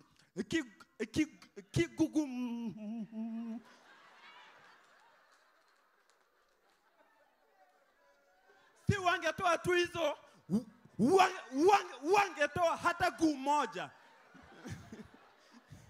Zamani nilikuwa nikifikiria watu kwa parliament kila mtu ni stamara. Juu wakiongea wanakanyaga chini, nikajua hawa ni wenzetu. But to imagine to now, let us imagine that everyone kwa parliament ni stamara. Na Rigiji anakuwa impeached. Mtu mwenye angesoma hiyo motion ati I would like to impeach before seme Rigathi Gachagua tuko 2027.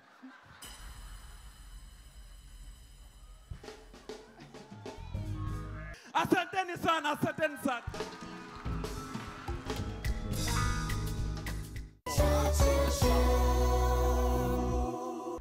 Do you have October babies in the house? Put your hand, I want to see.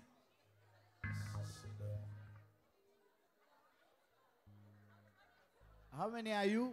1, 2, 5, 6. Okay, na unajua unakuja na ID eh? Kabla kuja hapa ID, okay? We'll do something special with October babies. But right now, the first gold medal Olympic, are you ready? Is this guy. Only 20 years. Just starting to tie up a little bit here. Has he completely overcooked this? Sajati beginning combust and Wanyonyi finishing superbly quickly. This Wanyonyi. Will he get there? Wanyonyi. He has. Wanyonyi gets it. Hey. 142.69. Wanyonyi taking some way. Well, there was some tired legs there. Show your love for Kenyan-born Emmanuel Wanyonyi. Hey. Hey, Emmanuel! Hey!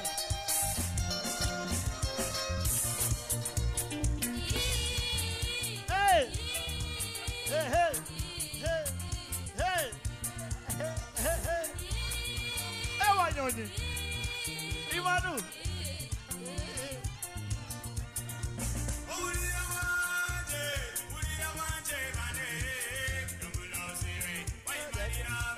Hey, hey!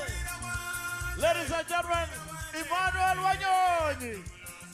Karibu sana, join me kwa main dais. Unaona viti ni za gold. All right, the next one. To get away, but Kip Yegon. You're on the stadium, let's go. Sabir, let's go. Well, Tenji is still there. She's got quite the kick as well. Will silver medalist behind Kip Yegon in Budapest. Now, is there another gear from Kip Yegon? Still looks really comfortable. Still Well Tenji is there. But Kip Yegon moving wide is Well Tenji. But Kip Yegon's got this one again. Well done, Faith Kip Yegon. All right, I know you love her. Show love for Faith Kip Yegon. Faith. Hey, one and only. All right, Faith Kip Yegon. Let's ask for passion.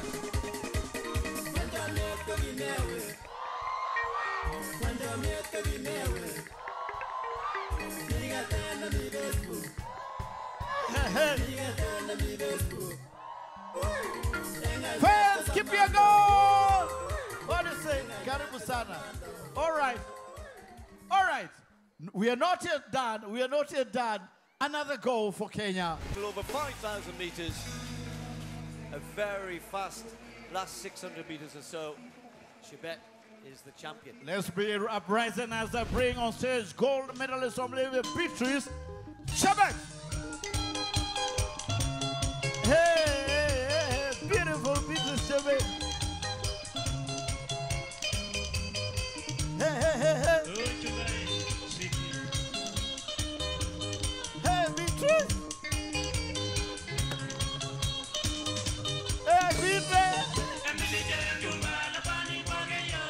Wapi makofi ya Beatrice Chebet.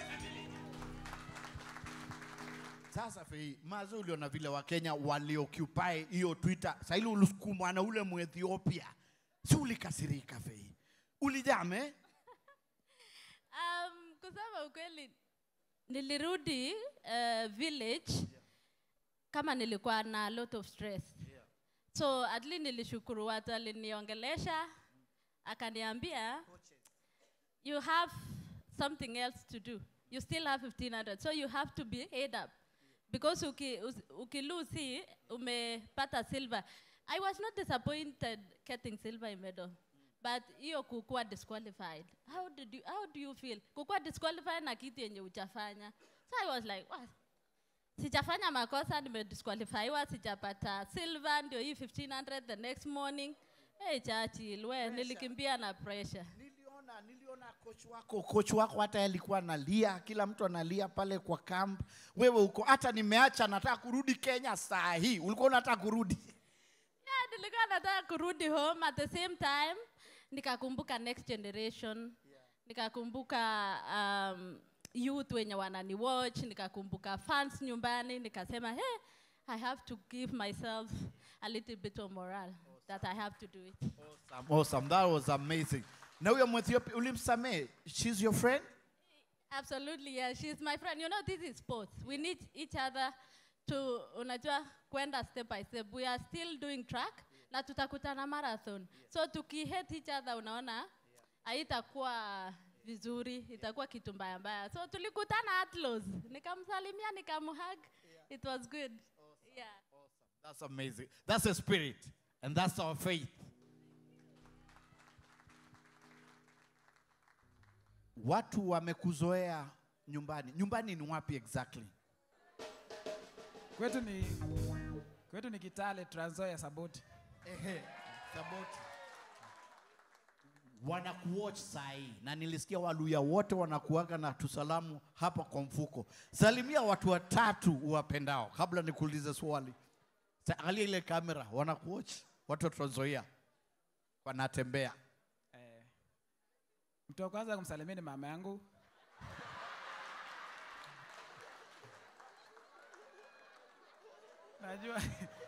Najua saa hii amelala lakini namwambia alizaa ndume.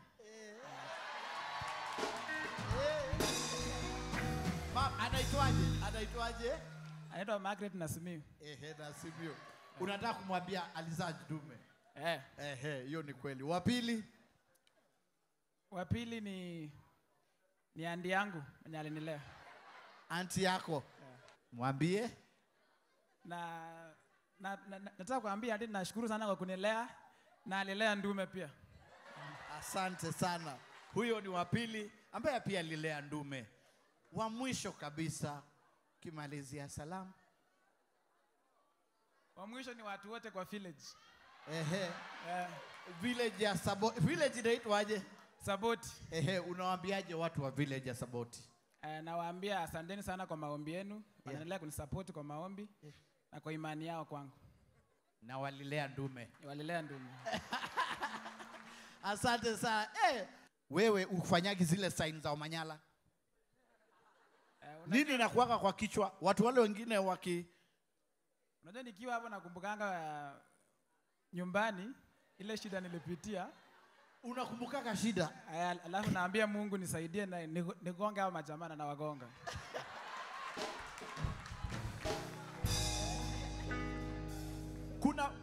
Kuna race usha prepare ukaona ama umewafichia card. Sasa ile wana warm up because there's a warm up track nasikiaga mnafanya hapo. Do you fear wakati unaona wengine wanakimbia hiyo tension unakuaga aje nje ya stadium kabla muingie? For me nikiwa Omaperia nikiona majamaa wanaombi na mimi na tisha. So nikiombi na hivi wanajua ndume aga hapa hivi. So wanachama.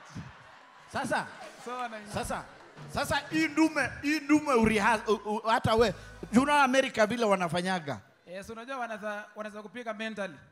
Wakiom na ukwe muoga na unawacha race. Yes. Lakini kama nimekula ugali niko sawa. Ugali unatoa wapi Amerika? Ninabeba unga.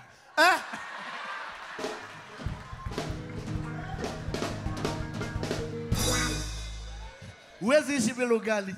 Siwezi. Okay, na Chebet, what do you do kabla uende kwa race? What do you do? Tunaua mtu kama kila mtu. Yeah. Because huwezi jua sasa nani amekuja leo akiwa strong. Ina depend na venye mtu ameamka hiyo siku. But tension ni kawaida. Tension uko nayo mpaka ukiwa starting line. The moment tu the race start ndio tension inapotea, so mnajipanga kwa position yenu. Yeah. At what point do you know hii inashinda ama unajua hapa nilianza vibaya? Depend na venye mwili ina respond. Mwili? Venye ina respond. Unajua unaweza anza game ukidhani uko sawa. Yeah. So kuna sometime mwili ina log, inakataa kusonga yenyewe. Yeah.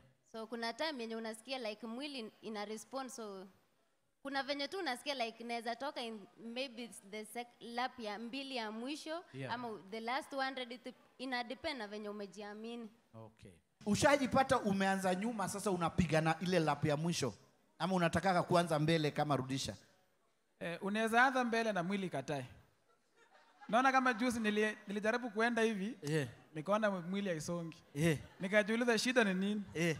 Kumbe majamaa wanatumia nguvu na mimi sijui. Sasa kufika hapo the last 200 meters, mimi nikafungua mapua kwa 100 meters na nikapita.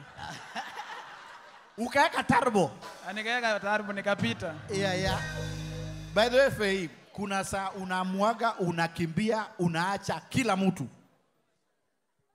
You don't feel sorry for people? Na tuko race moja. Unajua Churchill ni race. Yeah. Alafu ukifikiria hiyo finish line kuna pesa fulani. Kuna ka motivation.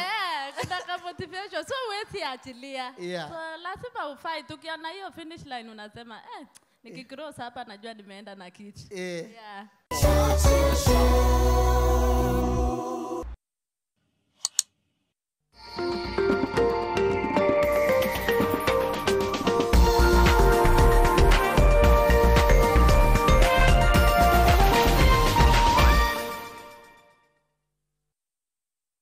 Try the new Dunked All-Star Box for only 8.90 Kenyan shillings. Hope you're ready for the new star of the show. KFC, it's finger-licking good while stocks last. You know you're flying with the world's best. Crowned by Skytrax, 15 years in a row. Yep, we've taken over 500 million of you to places. Our crew, they train like champions. Global safety standards, we nailed them. 23 years and counting, all thanks to our dedicated All-Stars and you. Ni tikiti moja, lakini ni tikiti inayowafungulia milango iliyofungwa. Milango za huduma kwa wanafunzi kupata elimu na mahitaji ya shule bila mapendeleo. Huduma kwa afya ya jamii na kuwapa imani ya kesho. Kufungua na kuimarisha biashara, ujenzi na kurudisha ustawi kwa maisha ya wasiojiweza. Huduma ya ushindi kwa wote. Na unapobonyeza *570#, sio mchezo tu, ni nguvu.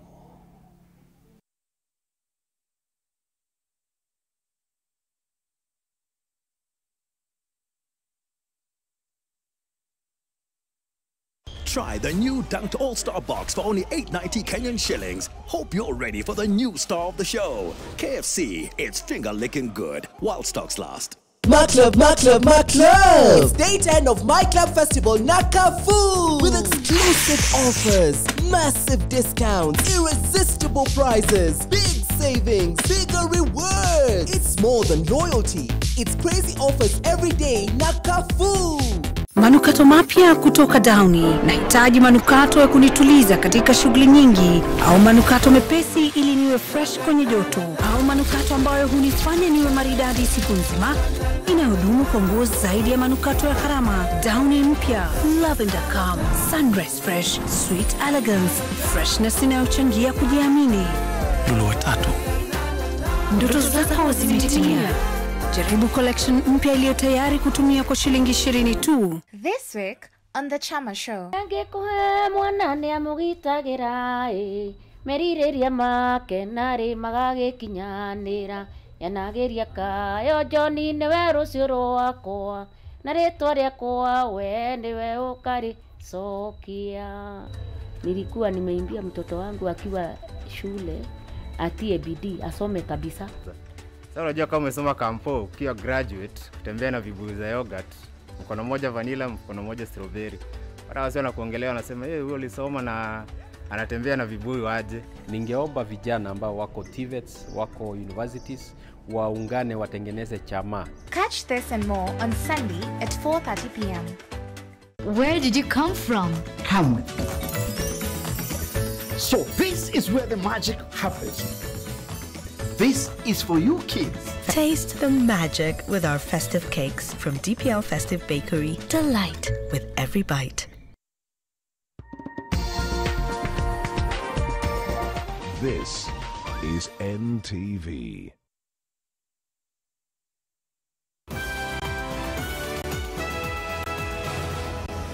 Tonight, we have arrested the governor of Tana River. more killings and injuries. 2 high-level arrests. Will the situation be arrested? We tell you why the death toll could be higher than reported. Also tonight, enrollment has been quite successful. State says successful, but private hospitals, well, they give SHA a D, and there are some E's here and there. Plus, in the courts, on the ground, the battle for Gachagwa's survival in office. Itapeleka mswada bunge. Wakati Mungu anafaa kuwa inakuwa kama referendum. Wananchi waongee, sisi viongozi hapa. They say the ground is speaking, but who is listening? And are they listening to each other anyway? And he left home and has now returned. Sounds usual, right? But it's not. It's 50 years later. Old man, just where have you been? Siku hiyo mimi nilitembea kwa gasi. Raya dunia nakimbisha wewe kabisa.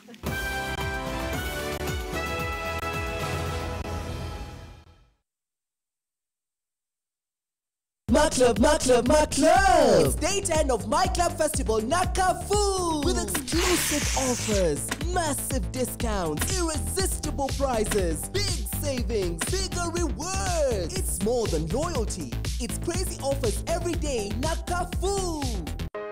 Acne-prone skin, marks? Stop.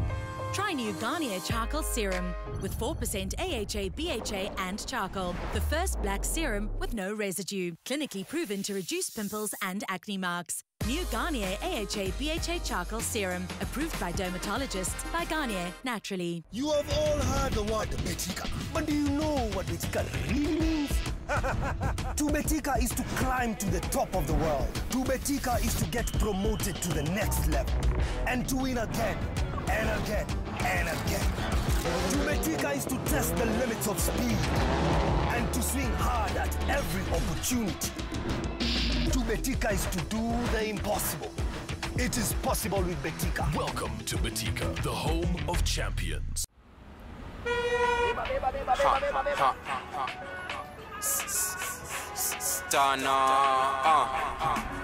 Sikia, ni juicy. Flavor zote tamu tena fruity. Are you bored? Kuna vitu pakituka na shika yami na flow kama maji tena fruity. Are you bored? Kuna vitu moja juu ni tamu kama sali. Ni juicy. Flavor zote tamu tena fruity. Are you bored? Kuna vitu zinakuudhi, sijali my bro, hebu kama taka juicy juu ni juicy. Flavor zote tamu tena fruity. Are you bored? Kuna vitu zinakuudhi, sijali my bro, hebu kama taka juicy juu ni. My name is Foina. I'm a beauty mogul. My name is Vespa. Jakuja kufurahisha mtu. I'm a very the brand. Yani pesa kitu mzuri jamani. They don't uka hakuna kubembeleza watu, ni hali ya pilipili na ndimu kuanzia sasa hivi mpaka mwisho. You're such an instigator. Wenda. Oh my God.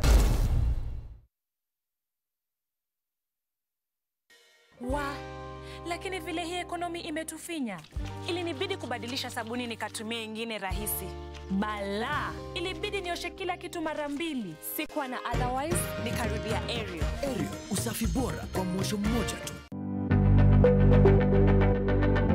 We have been flying around mountains and hills around the world, and predominantly we've been noticing that the zero freezing level, where the ice starts, has been going higher and higher. On larger commercial aircrafts, we're starting to think more about alternative fuel sources. This fuel is not, the emission of the carbon is very low. This is number one. The fuel is made out of biodegradable material. We are looking by 2050 to be fully covered by SAF fuel. Good afternoon, ladies and gentlemen. A very warm welcome aboard Kenya Eco Flight. We wish you a very pleasant flight.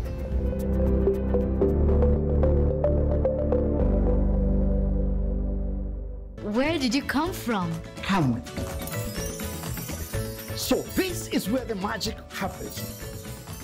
This is for you kids. Taste the magic with our festive cakes from DPL Festive Bakery. Delight with every bite.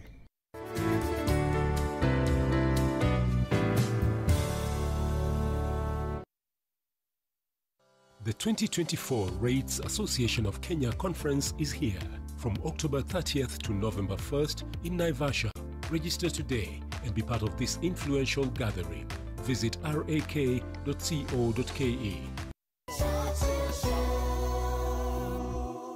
Help me invite on stage Ekebe Mimics. What begin my coffee Ekebe Mimics? Ekebe Mix. Aha, aha, aha. Put your money where your mouth one day, yeah, that's what they prefer. Ekebe. Set it, pick up, set it. Hatujapiga hapo bali. Nige ni chape chape, chape chape ni setie ni shande shande, shande shande. Goja mapikin baka lale anguka nayo twende down niche down kwa carpet. Bad girl career nafanya na come esa only fun window record. Sawa sawa sawa. Maji hata wazae wanajua hivi. Kama ulikuja ni hapa karibu, mazee. Hawa say ndio the future, ndio hawa. Hawa say wana masound zingine noma sana. You know, you remind me of Ridiculous when we started with them. Mazee, itakuwaje? Nasikia umeitwa Dubai. Niaje majamaa.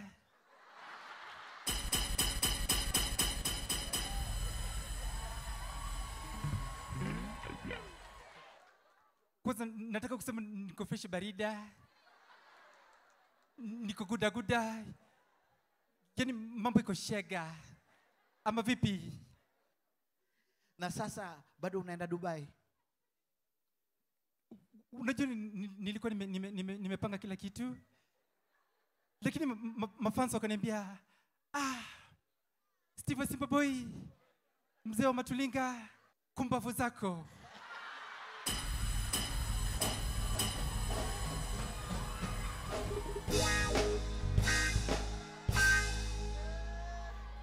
Na sasa Bwana Joho, marine economy. Nasikia una wakati mmetoa 1 billion kuhesabu samaki. Hiyo ndio pesa ilitumika kuhesabu samaki. No, let me tell you something, Churchill.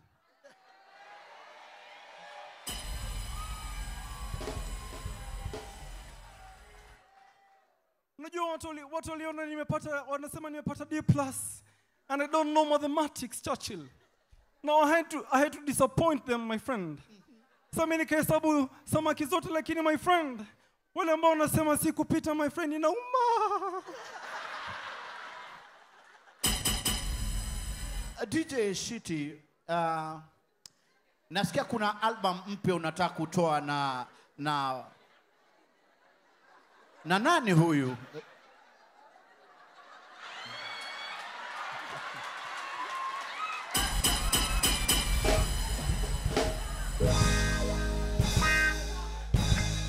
Sijui niseme ama ni wapi.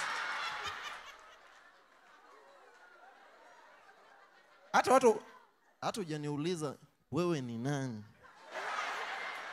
Wewe ni nani? Kwa majina ni DJ Shiti aka Kolongolo Mnyanya pina riba kutuma pengo. Kitu kwa Idrisia Maro Sundu lainya na bongo mumia njuko sub chief shikana sub location maana Victoria Songa. Na niko na resolutions zangu kwa hii Gold Rush. Shaka. So ni kweli unatoa song na recross? Iko kwanza iko pale ndani. Tunatengeneza kitu kali. Kitu ukienda hivi nduru. Nikienda hivi shangwe. Kitu kali. Asante Shiti. Na baba, the AU position you're going for. What happens if you don't, for instance, get that position? Itakuwaje? Hello? Hello? Vijana hoe! Vijana hoe! Sasa najua watu wamekuwa kiniuliza ati ukirudi itakuwa namna gani? Lakini unajua mimi ni mtu ambaye napenda taifa. Nikirudi kwa sababu unajua Waswahili wanasema mwenda tezi na omo marejeo ni wapi? Marejeo ni wapi? Ama mnatuona kama yenu. Asante. Na tuko na nani hapa? Mmekuja na nani? Salale. Churchill, wageni waalikwa, ladies and gentlemen, hamjamboni. Hamjamboni tena. Na sasa safari hii tutahakikisha ya kwamba tumetenga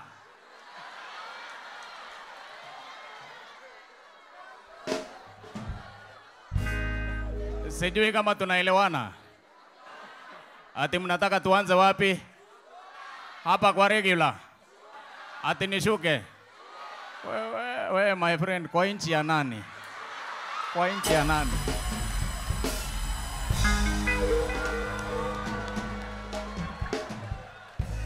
Safari hii tutahakikisha ya kwamba tumetenga shilingi bilioni 7.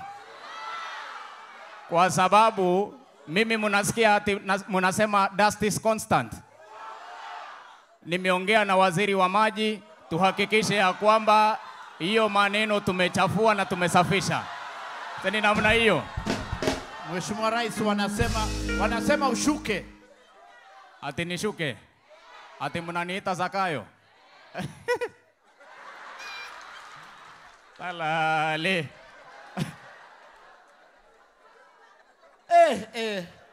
Na mambo ya wafanyikazi Mheshimiwa Atwoli so far iko namna gani? Chazi sana. Sasa mimi nilisema mambo ya referendum.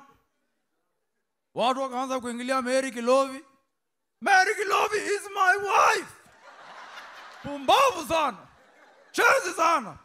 Sasa kwa wale watu wanafanya kazi ya matatu, do not worry. If you have an Android and you want an iPhone, I can give you one. What are you saying? What is he saying, bwana? Ladies and gentlemen, Ikeme, comedian. What do you say? What do you say? What do you tell them? What do you say? I can't hear. Warudi tena. Kila wiki tukue na mada.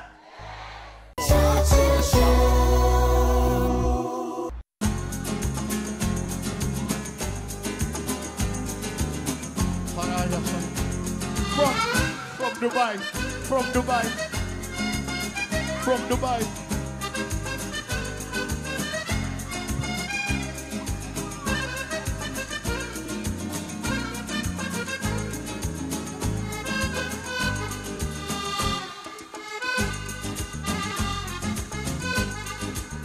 حبيبي يا نور العين يا ساكن خيالي عاشق بقالي سنين ولا غيرك في بالي حبيبي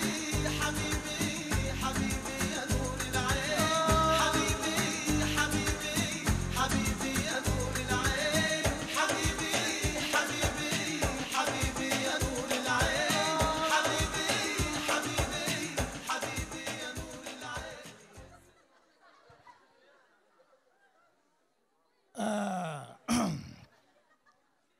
دلي هاك دخلي كده برا خليها هذا اللي يارك هاد translation You're happy to be here. تقولي كده حليت يا You've just arrived. فرخات لحطلون كده دار كده for years 4 years. خد لحد يا gold Gold umeitafuta amekuwa akitafuta for 4 years. فركاترا ما في مشكلة Hiyo ile mafi imeingilia mali mlikuwa mnasema. شدلا حدلا فخيت خبك تقول يا faith. فخيت Gold. Gold. أبعود لهند حاجة لهاي. Akia Mungu hujaiona gold. Oh sorry. بلهدرها Emmanuel. Gold. Gold. وخافله. Gold also. Gold. And Chebet. برخات لها بدري حد كله حتى هنا. Fine.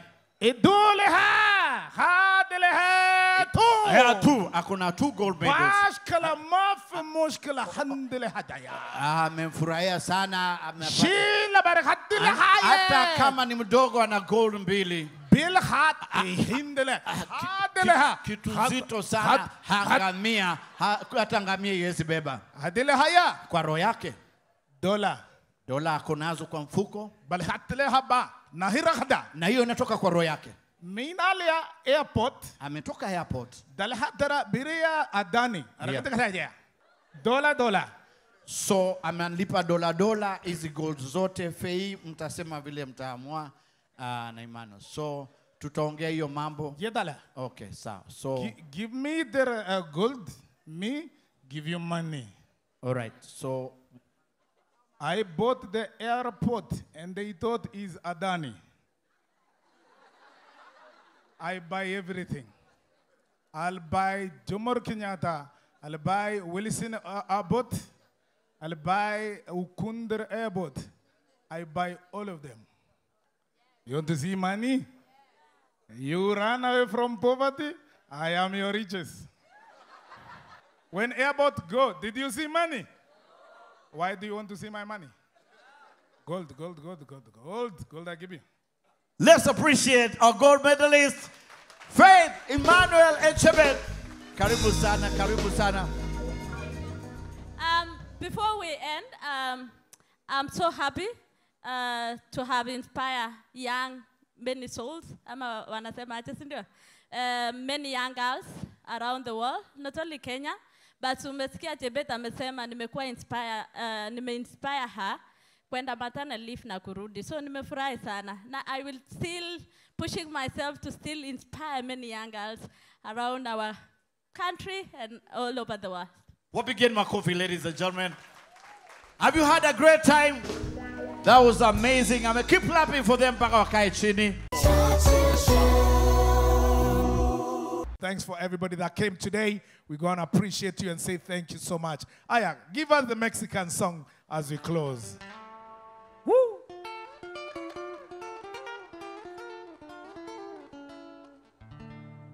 Te voy a cambiar el nombre para guardar el secreto, porque te amo y me amas. Y a alguien debemos respeto. Te voy a cambiar el nombre en base a lo que has traído. Ahora te amarás, Gloria. Lo tienes bien merecido. Y hemos de darnos un beso encerrados en la luna. Secreto amor te confieso, te quiero como a ninguna y puedo cambiarte el nombre.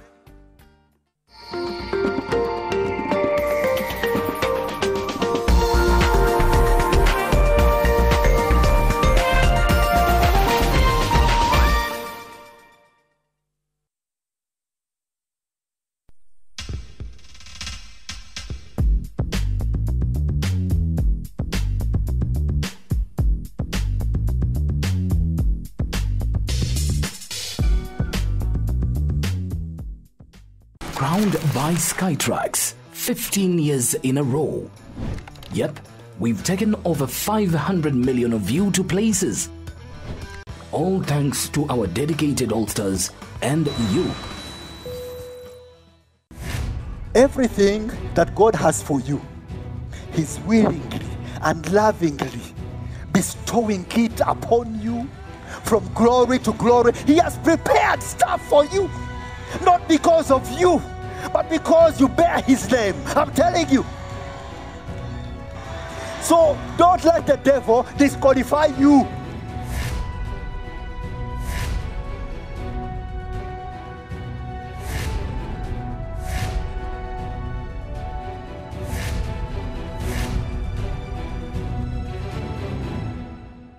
Where did you come from?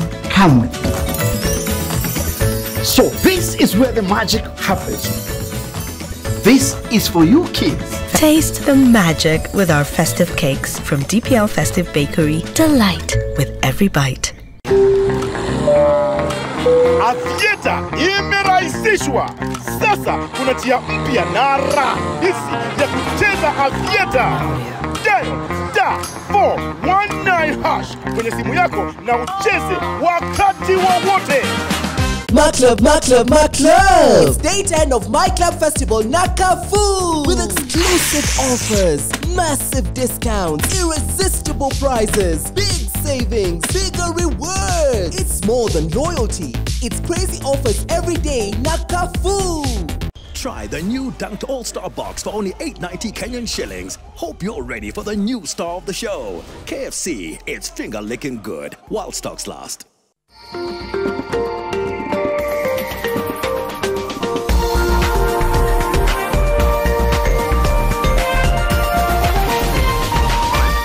This is NTV.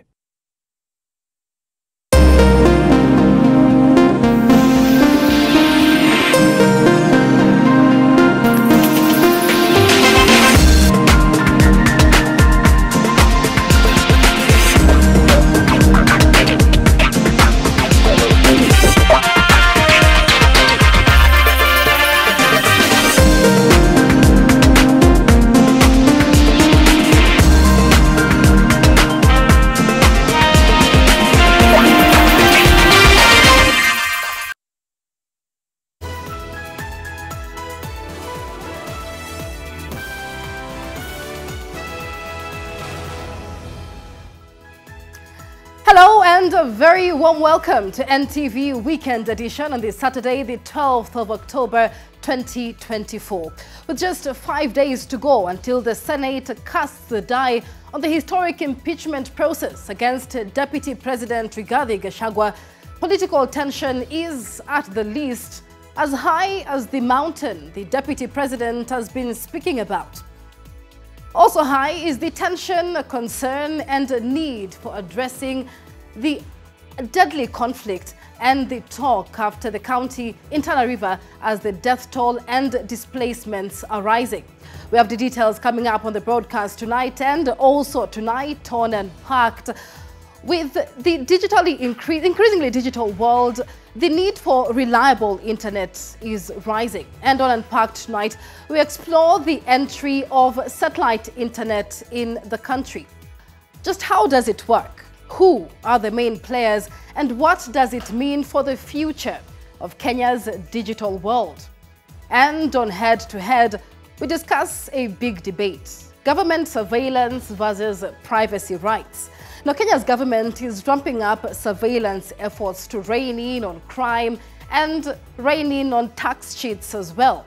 But just how much is too much?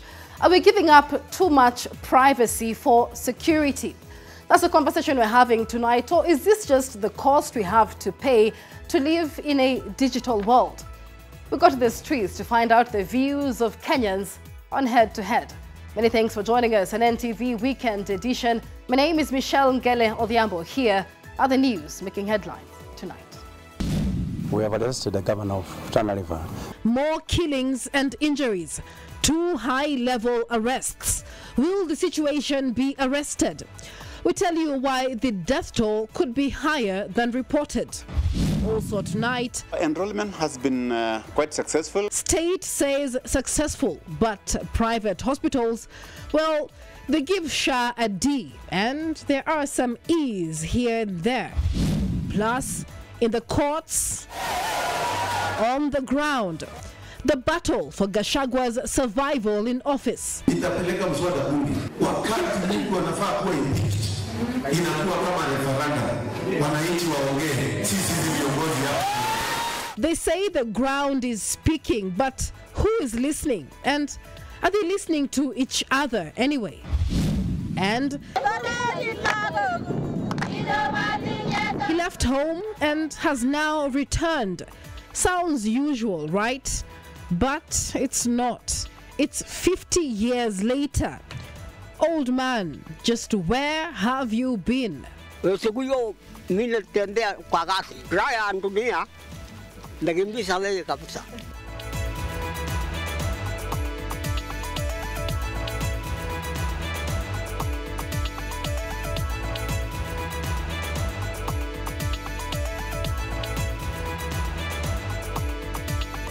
NTV Weekend Edition with Michelle Ngele Obdiambo.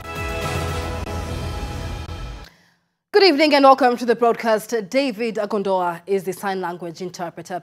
We begin in Tana River, where the official death toll in the inter-clan clashes in Tana River County has risen to 20 after 4 more people were registered as having been killed in Mati.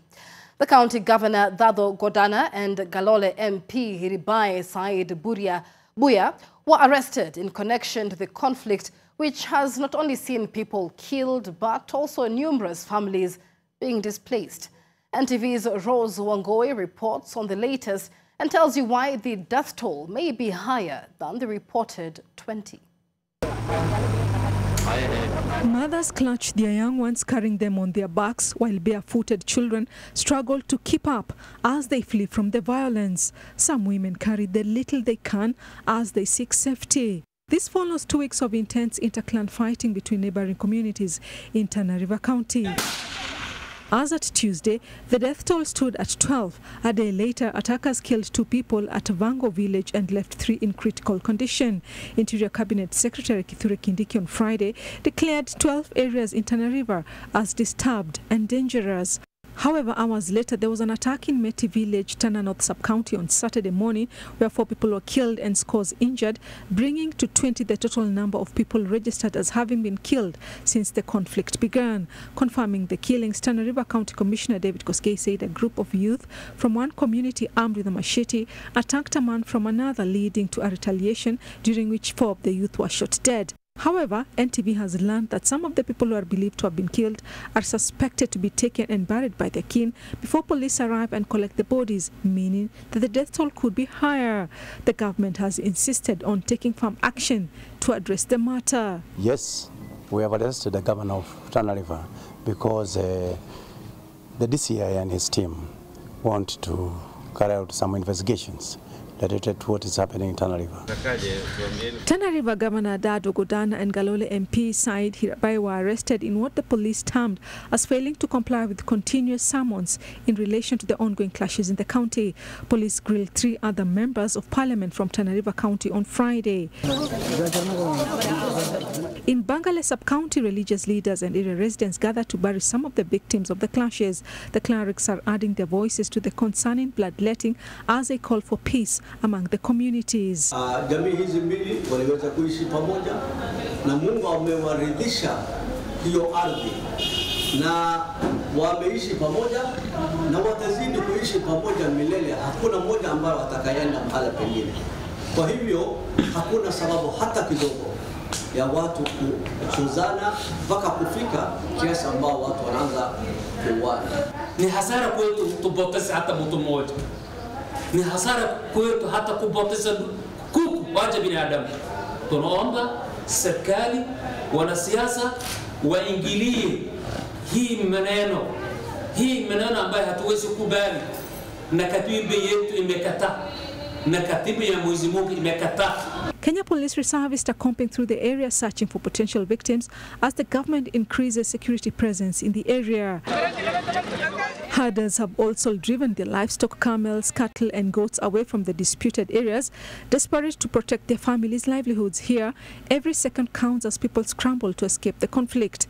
The Council of Governors has condemned the arrest of Tana River Governor Dado Gudana, terming it impulsive. In a statement, COG Chair Ahmed Abdullahi said the circumstances surrounding his arrest occurring at Governor Gudana's residence raised significant questions about the legality and appropriateness of the arrest. He adds that the manner in which the governor was arrested is a flagrant disregard to the governor's rights as enshrined in Article 29 of the Constitution, and we strongly condemn such bullying in no uncertain terms. Abdullahi says if the DCI required the governor's presence for questioning, the request should have been communicated through formal channels, ensuring adherence to established protocols. Rozongoi, NTV. The outgoing Orange Democratic Movement Party leader Raila Odinga has called for thorough investigations and subsequent prosecution against police officers responsible for killing and injuring anti-government protesters a few months ago. Odinga, who was speaking during the party's National Executive Council retreat in Mombasa, stated that ODM remains steadfast in pursuit of good governance, accountability and the rule of law, as NTV's Kevin Mutai now reports. The wave of deaths and injuries meted on protesters during the widespread Gen Z-driven demonstrations remained a matter of national concern, more so with the government's limited communication on the matter and its equally limited visible steps to justice for the victims.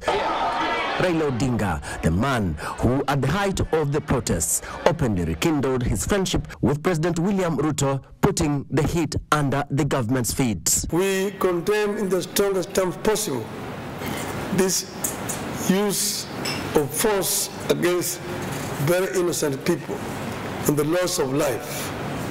We say that justice must be allowed to take place against the culprits of these heinous acts. Odinga says the Orange Democratic Movement Party abhors the violence against the protesters, whom he insists suffered just for demonstrating for their rights. ODM. Odinga, who is accused of riding in the wave and leveraging on the very protesters' ill fate to get a hand in government, insists he is innocent of these accusations and was only being statesmanly. We face two tough options: allow our country to continue with its descent into chaos and statelessness, or rise above populist considerations and provide leadership for the sake of Kenya's future. In so doing, we put the party at the service of the country. The former Prime Minister was speaking during the ODM's National Executive Council meeting in Mombasa, where he unveiled the new leadership of the ODM party as earlier proposed by the party's relevant internal organs. Kevin Mutai, NTV, in Mombasa. The grief and anger was witnessed at the Moi International Airport, Mombasa, as murdered taxi driver Victoria Mumbua's body was delivered to the family. Alongside the family and friends were the deceased colleagues, Coast Online taxi drivers, who issued a 14-day ultimatum to the state. NTV's Yogen Nambeka now reports. Grief and sorrow touched down at the Moi International Airport Saturday afternoon as Victoria Mumbua's body landed in Mombasa.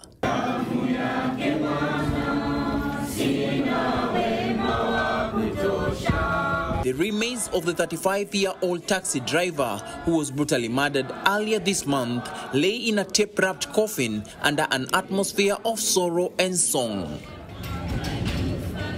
Mumbua's family, overwhelmed by grief, opted not to speak. For some of them, they last saw their loved one alive and well, but now they receive her remains and more so at an airport cargo terminal. Taxi drivers from across the coast region who had joined the family in a show of solidarity decried the pace of investigation into Mumbua's murder as well as their safety at work. Victoria Mumboa disappeared here. Suppose she was a daughter of someone senior here in the government. Imagine. The investigations could have been as fast as possible. But when you are a normal mwananchi wa kawaida, There is no investigations taking place. As drivers, you are requested to put updated documents, like updated driving license, updated PSV, updated good conduct, and updated insurance. But when it comes to the clients of the apps, nothing. They're not asking anything. It's just for the email and a number, which many of them, they put fake emails, fake names, fake everything. And this is causing us to feel insecure in this.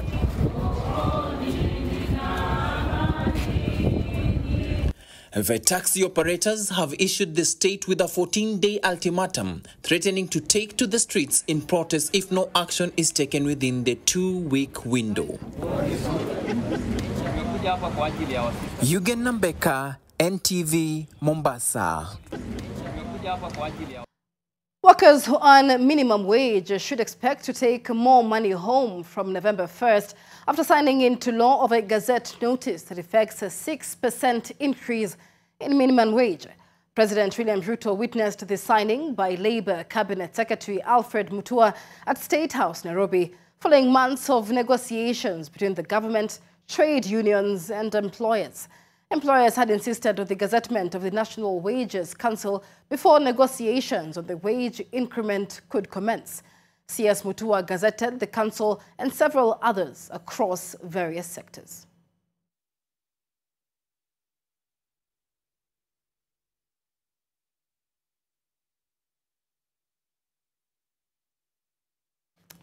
Now, a 90-year-old man who left home in Nandi County in 1974 is back to the homestead after having no contact with his family for 50 years. Margaret Kimathi tells us of Peter Kiplel Arap Ruto's exit from Nandi across county borders and his return half a decade later. Take a look.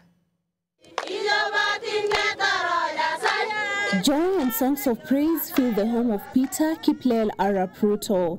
The old man, according to his family, is 90 years old. Why the celebration? Well, he left home one day and is now back. What makes it worth the pomp is that he has returned after 50 years. The family says that in 1974, Kiplel was angered by a white settler who is said to have taken the then 40-year-old sheep that invaded in the foreigner's maize plantation. In his anger, he left.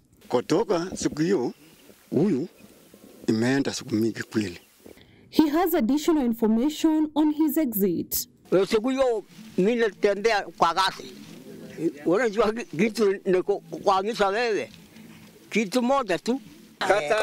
Kata. 10 years after he disappeared, his family was told that Kiplel was seen around the border of Kericho and Uasin Gishu counties. They went to search for him, but in vain. Si mara ya kwanza kutafutwa. Juzi sinasikia wandu kusetu ile na hizi kwa pili tubu imapatikana mahali fulani. Wa vijana yetu na huyu ndugu yangu alienda. Akienda akaona kweli ni yeye. Kiplel was found at Grace Biwot's home, where he had been working for 30 years in Kisses constituency, Uasin Gishu County. Alikuwa nakaa huko akichunga nyani, akipewa akikosa chakula. Hasa vile alikuja kwa dada yangu akakaa huko karibu miaka kadhaa. Alikaa tu karibu miaka 10 na huko tena. Alafu tena akakuja kwa mama yangu akakaa kidogo. So tumekaa na yeye, amekuwa ni mzee mzuri, ana neno. Alikuja mama akampeleka kanisa, akaokoka vile mmeambiwa. It was time to bring him home and his brother was looking forward to the reunion. Kikiona yeye sijui mtalia. Kama lukwa bahati mkuu kwa sababu nilikuwa sina kuja kama tana kabisa. Nimeona yeye ni yeye kamili. Mimi kwa furaha. Watu yote iko hapa iko na furaha. Peter Kiplel, who has returned home with a walking stick, has a piece of advice to offer. Raya dunia nakimbisha leo kabisa. Kaeni mzuri. Hapana iko ngine kumbukumbu kando kando. Nataka watu kuketi chini kwa ndani ya nyumba. They say life begins at 40, and for Kiplel, who left home at 40, it did.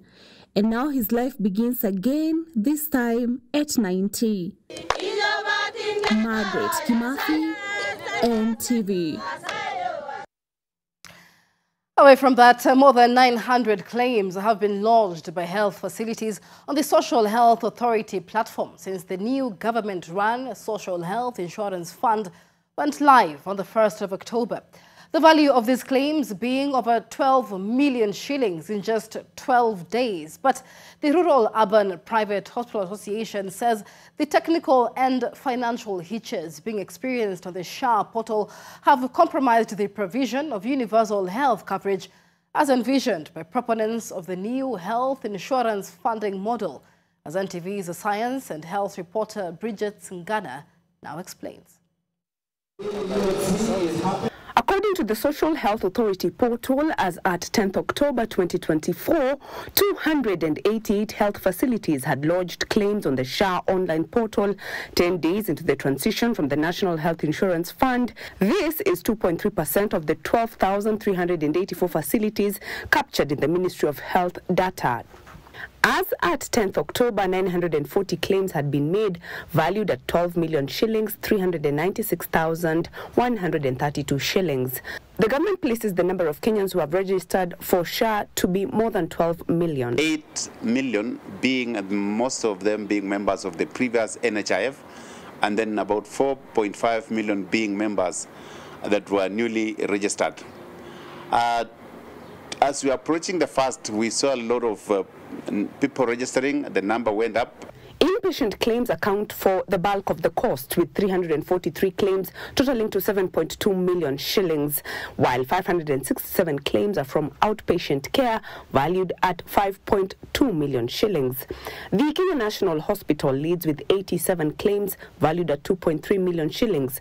The Ministry of Health, however, acknowledges that registration has slowed down. We also realize that as people are registering, some of them at that particular time are not adding their dependents. So we have agreed here today that together with the counties, now we are going to do sensitization. But the Rural Urban Private Hospitals Association, RUFA, says the entire SHA transition is currently performing at below average, giving it an average grade of D, which it defines as falling short in pre-authorization processes, system functionality, and patient premium payment issues. RUFA cites poor capitation model, grading it as an E at 30%. Billing and financial strain also scores an E at 20%. Lack of training for pre-authorization and claims management also scores an E with 30%. This means no formal training has been provided, particularly for pre-authorization and claim submission for surgical patients. The other parameter that scored an E at 30% is electronic contracting. RUFA says the e-contracting portal was not accessible to non-NHIF contracted providers. Of the 900 plus claims submitted, the government has paid 1.5 million shillings for 94 claims, with about 1,442 hospitals being contracted to provide medical care to registered members. Bridget Ngana, NTV, Nakuru. President William Ruto is reported to have this evening cancelled his scheduled visit to Embu County tomorrow, where he was expected to be the chief guest at an Anglican Church of Kenya Sunday service that will be held at the Kigari Teachers Training College in Manyata constituency. Ruto has not given any reason for cancelling his much-anticipated attendance of the 34th anniversary of the SEK Embu Diocese at Kigari TTC, with those close to him tight-lipped on the president's last-minute decision. And as NTV's political affairs reporter David Mudhoka reports, moments after Ruto changed his mind on attending the church event, his estranged Deputy President Rigathi Gachagua announced that he will be attending the same service from 9 a.m. tomorrow. It It was supposed to be President William Ruto's first visit to the mountain since his deputy Rigathi Gachagua was impeached by the National Assembly, a decision that was met with backlash from a huge number of Mount Kenya residents. Bless me. But just hours to his much-anticipated visit to Embu to attend the 34th anniversary of the Anglican Church of Kenya Embu Diocese at the Kigari Teachers Training College in Manyata constituency, President Ruto silently cancelled the visit. The last-minute decision coming as a shock to residents and local leaders who are eagerly waiting to hear from the president on Sunday. I know the president is visiting on Sunday. Pale Kigari ECK. Tutakuwa hapo ili tumueleze zile maneno tunaweza hitaji itengenezwe huku kwetu, tukimuomba zaidi. Moments after Ruto's last-minute cancellation, NTV has learned that his deputy Rigathi Gachagua has planned to attend the church service that Ruto was to attend. An invite from the Office of the Deputy President's Communication Service states that the Deputy President will tomorrow, Sunday, October 13th, 2024, attend a church service and the 34th anniversary celebrations of the SEK Embu Diocese at St. Mark's Teachers Training College in Embu County at 9 a.m.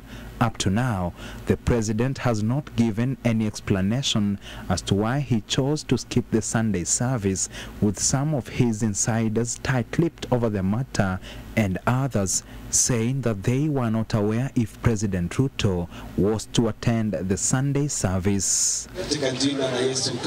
His decision comes just hours after Nakuru Governor Susan Kihika was heckled by mourners at the burial of Bahati Member of Parliament Irene Njoki's brother Henry Gashie in Bahati constituency, immediately after she began reading President William Ruto's message of condolence to the family of the Bahati lawmaker. Condolence message from His Excellency William Ruto, President of the Republic of Kenya.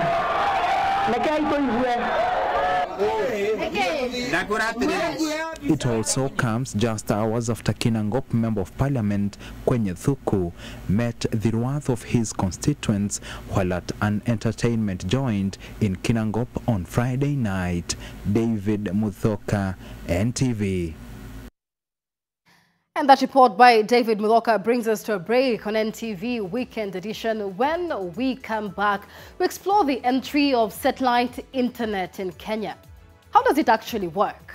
Who are the main players? And what does it mean for the future of Kenya's digital landscape? We unpack it after the break. Do stay with us.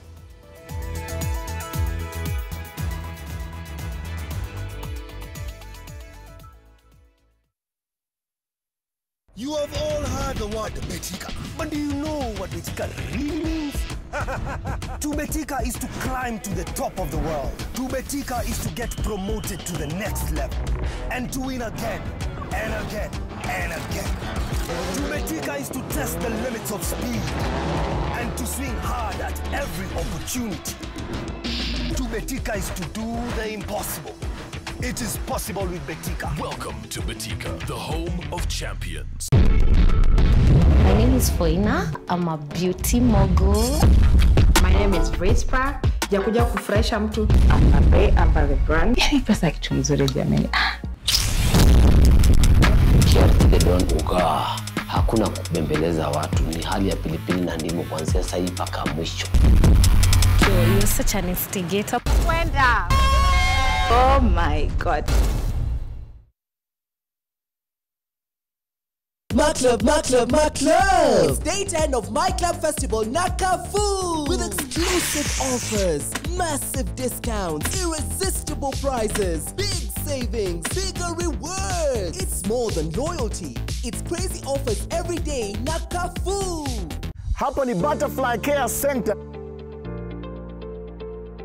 Na watoto hawa wanahitaji proper improvement kwa dormitories, classroom, kitchen, vyoo, mahali pa kuogea na mahali pa kuchezea. Pamoja tuna nguvu, na ndio maana *470# option 4 kuna probox na 1 million Kenyan shillings. Inamaanisha kila stake ambao unacheza nayo ili kushinda probox au 1 million, part of it inatengwa ili kuimarisha maisha ya watoto wa Butterfly Care Center. Iko na ni mpya na inakufaa na ni *570# option ya 4. Pamoja tuchezi tu, tunasaidia na tunashinda.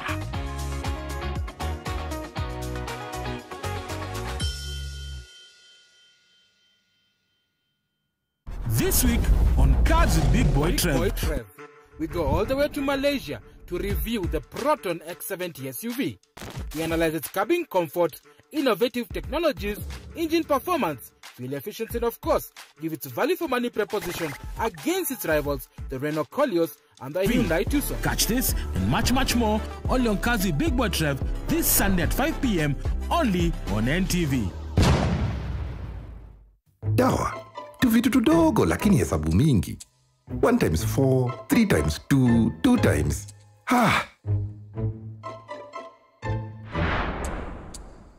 Umepitisha limit ya dawa. That's a tough pill to swallow. He's now wondering why he doesn't have Shwari medical cover. Una access full limit kutumia unavyohitaji. Ukiwa na Shwari, utawahi sikia umepitisha limit ya dawa na bado kuna pesa imebaki. Bonyeza *371# kuchukua Shwari medical cover leo. Introducing Festive Cakes. We have some delightful snacks for all of you. The Festive Siambela Cake. Indulge in the pleasure of a cone-shaped cake that's bursting with flavors. Where did you come from? Come with me. So this is where the magic happens.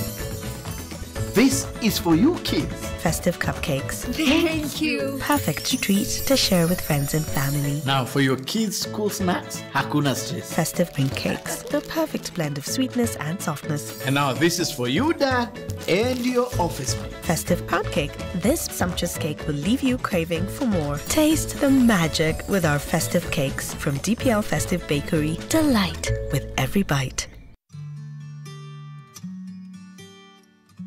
Live in the moment, live a little today. What'll happen tomorrow? Who's to say? Life's too short to just be living. Life's a precious gift, so keep believing. Doors should not hold out opportunities. Doors are the gateways to progress, the ones that hold ideas, and those that close deals. Let's take those to places where there are none. Let's open big doors that harbor progress.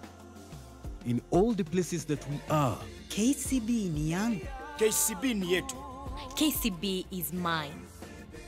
KCB ni yetu. For people, for better.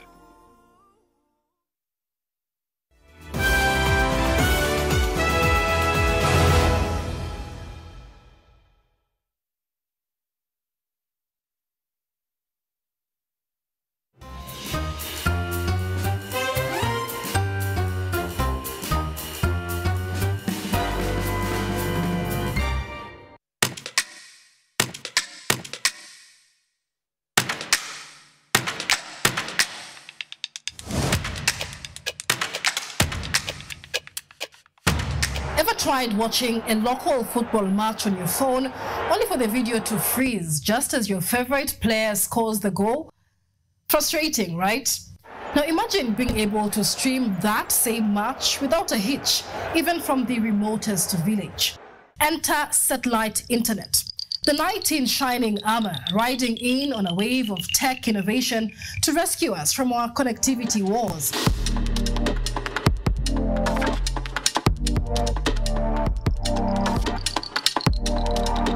Satellite internet is a way to get online using satellites that float in space. Instead of using cables and wires that can be hard to reach in remote areas, your device sends a signal to a satellite high above the Earth. The satellite then sends the signal back down to the internet. So even if you're in a farm or in a remote village, you can still get online.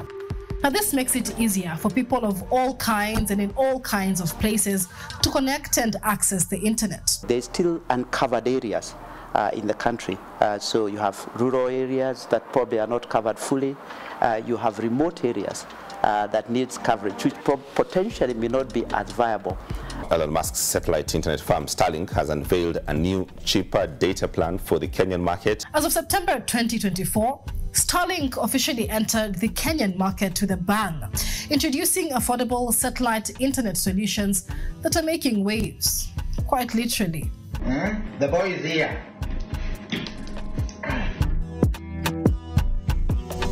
How do I open it?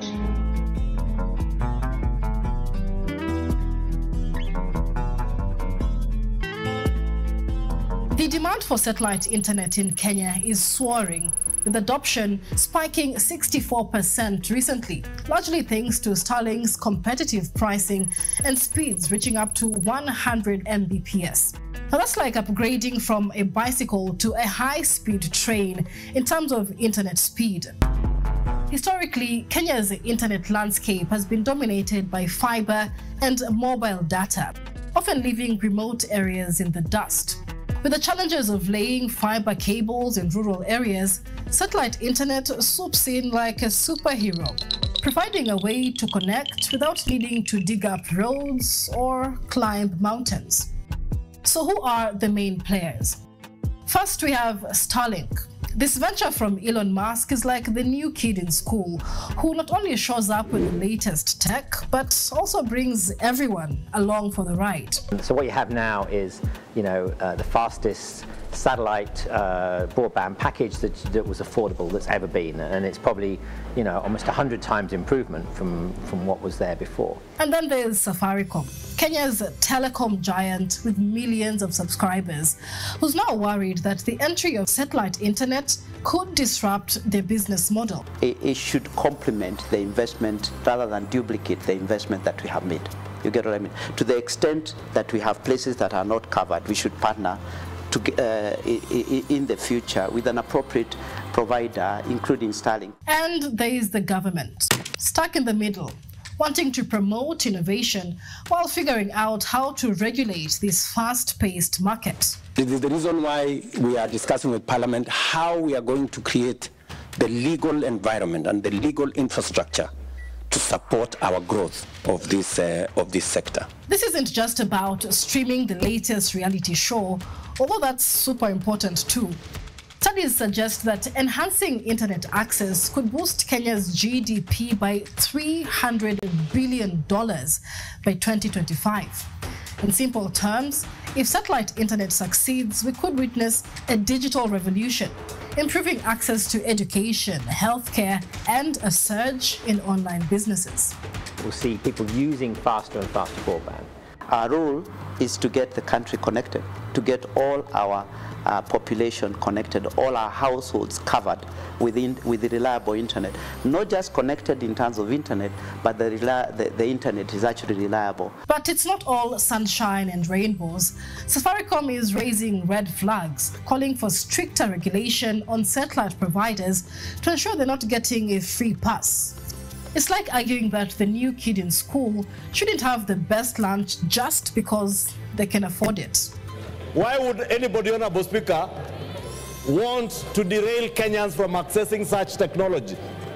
Simply because you have invested over the years in base stations.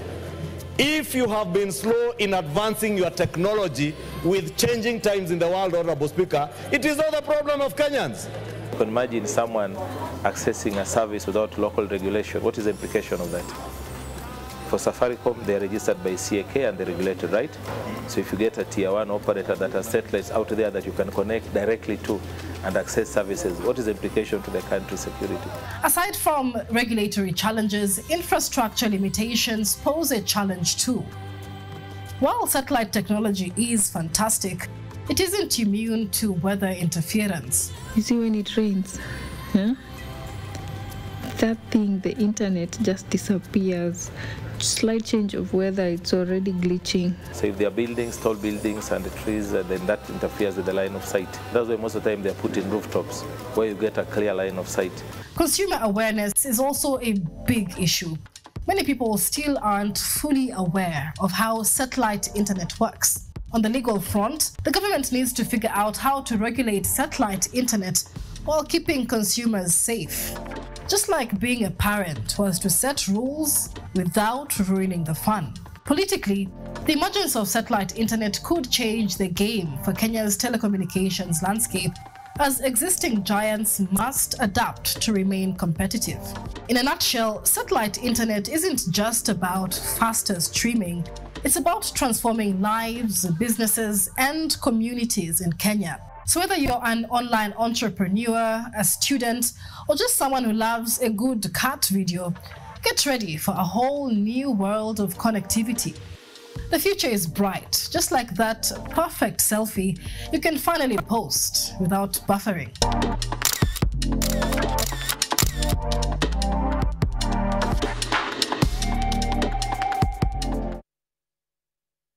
I'd like to hear from you tonight. Is satellite internet the game changer for you? And really, how many times has your internet frozen when you do speak to us on our social media channels at NTV Kenya?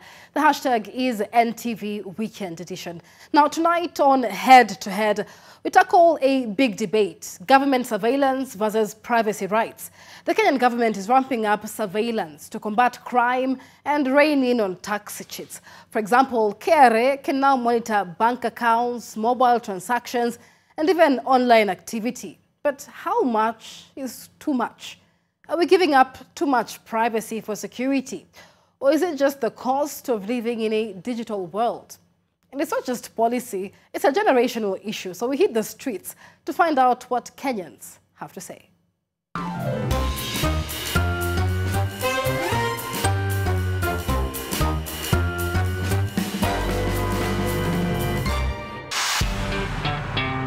Kenya's government is stepping up cybersecurity efforts, with the Kenya Revenue Authority, KRA, now monitoring bank accounts, mobile transactions, and even online activity. But just how much should the government know about our lives?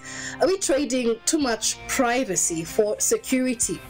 We took to the streets to find out how different generations feel about it. Information yangu haifai kwenda sana vile inaenda, because mimi nafanya kuwa na privacy yangu. Hakuna haja tu blame security alafu waenda deeper into my privacy. Anybody has a hack your information, unaona, ikuwa against me, ikuwa inisaidii. So mimi naona government isiende sana, because hakuna need ya kwenda too much into information. Kuna vitu privacy kama social media, wewe una crime, zero crime, lakini wanapata watu wameenda deep into information. Sasa hata unaweza chat hivi upate jina yako imefutwa, account imefutwa na serikali ambayo si poa. Wenyewe na understand mambo ya security inahitajika in one way or another in our account. Even my account pia inahitaji security, or my M-Pesa inahitaji security. So serikali ikae vizuri, iangalie both sides, kwa sababu even us we are losing a lot of money. The most serikali ina go through our information, anybody anashika hata mwananchi corruption, aone mtu ashikwe na sio askari, na askari waekelewe. So mimi sioni kama hiyo ni safe. Wakifuata hiyo information ya mwananchi, unashika mwananchi, sasa hatujui mtu akua kidnapped, hatujui kama ni majambazi, hatujui kama ni terrorist, hatujui kama ni CID, we don't know. Unajua mahali utaanzia. Ukienda kwa polisi unasikia sio sisi CID, sio sisi. So it's very unsafe for the young Kenyans. Internet is international, is a season time, ni ya wakati huu. Na generation ikifika, wakati umefika. Sasa is the government to find out how they will work on this. Pia wanasemanga fake it until you make it. Vijana wengi tuna fake. Hatuna kitu kwa kitu, lakini pia unajinua kidogo wewe sawa. Vijana hawana kazi. Sometimes hata pesa wenyewe unasema kwa pesa wanaangalia pesa ya biashara, pengine wewe ni fundi. Umetumia pesa kuna mawe material 20k umetumiwa. Wewe hata pesa kuna hata nuru yako. Unaenda kununua material huko ya mwenyewe. Unalipia gari, unakuja mshahara wako hapo ya siku ni 1000. Gava imeona imeingia 20k imeingia kwa simu yako. Wewe ni kijana, 20 years wewe ni fundi. Unakuja kutaksiwa 20000 ambayo si haiko yako. Umeona ni makosa? So, hiyo mambo ya pesa kupotea, serikali lazima ijue mahali pesa za wananchi naenda. Juu hakuna venye utakuwa na pesa kwa simu, lakini ukiamuka ama umeenda mahali umerudi, ukiangalia M-Pesa balance ama ukiangalia bank account yako balance imebaki hapo, unapata hiyo pesa hakuna. Kwa Kenyans tumekuwa na lot of corruption. Either kuna mfanyikazi ameacha kazi, anarudi kujua dokumenti zangu na anaingia kwa wanatuimbiaka sana after that. Data protection laws in Kenya are almost non-existent. You've seen this headline, everybody's talking about it. I'm personally worried about every single transaction of mine because I like gifts. How sure are we how much data, how much personal data is going to the government to carry in specific? And that's a head-to-head tonight, bringing us to a break on NTV Weekend Edition. When we come back, we'll delve into the latest sporting action. Bernard Dong is with us here in studio for the latest in the sporting world. Bernard, a huge deal tomorrow in the Safari Sevens. So we have Shujaa and Morans, and it could go either way, but largely many expecting that it will be a Kenyan affair. Will it? Well, most people will be hoping to be a Kenyan affair because both those teams will be competing in the last 8, that is the quarterfinal. So depending on how the results pan out, then the two teams could be facing off. So it would be a Kenyan affair, as you'd say. Right, that's pretty cool. So that's the story that will be coming up in the sports update, as well as some updates regarding the cycling championship that concludes as well on Sunday in Eldoret, Uasin Gishu County. All that and much more coming up in the sports update.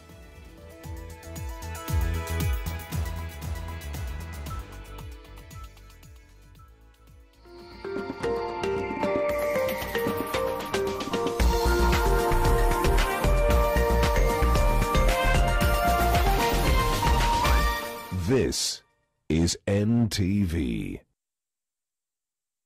Doors should not hold out opportunities. Doors are the gateways to progress, the ones that hold ideas, and those that close deals. Let's take those to places where there are none. Let's open big doors that harbor progress. In all the places that we are, KCB ni yangu. KCB ni yetu. KCB is mine. KCB ni yetu. For people, for better. My Club, My Club, My Club! It's day 10 of My Club Festival Nakafu! With exclusive offers, massive discounts, irresistible prizes, big savings, bigger rewards! It's more than loyalty. It's crazy offers every day. Nakafu! Acne-prone skin, marks? Stop. Try new Garnier Charcoal Serum with 4% AHA, BHA and charcoal. The first black serum with no residue. Clinically proven to reduce pimples and acne marks. New Garnier AHA, BHA Charcoal Serum. Approved by dermatologists by Garnier Naturally. You have all heard the word Betika, but do you know what Betika really means? To Betika is to climb to the top of the world. To Betika is to get promoted to the next level. And to win again, and again, and again. To Betika is to test the limits of speed. And to swing hard at every opportunity. To Betika is to do the impossible. It is possible with Betika. Welcome to Betika, the home of champions. The 21st edition of the Standard Chartered Nairobi Marathon is here. Register today for just 2,000 shillings at www.nairobimarathon.com.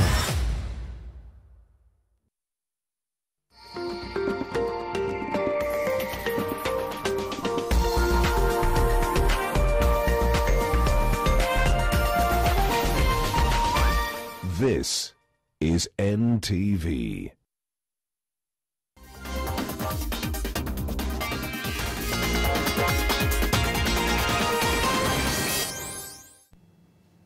Hello there, it's time for the sports update. I'm Bernard Ndong.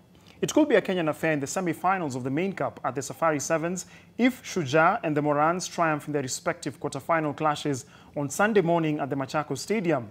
Now, Shujaa made it 4 out of 4 in the pool stages, topping Group A without a blemish, hammering Qatar 52-0, Varsity Select 44-0, Lions Rugby 24-14 before surviving a scare against Zimbabwe to secure a nervy 19-14 win. Shujaa will face off against Uganda in the quarters, with Morans, who finished second in Pool B, locking horns with the Lions Rugby from the United Kingdom. In the other pairings, Zimbabwe will face National 7 Series champions, the Kenya Harlequins, with Shogun to battle Varsity Select.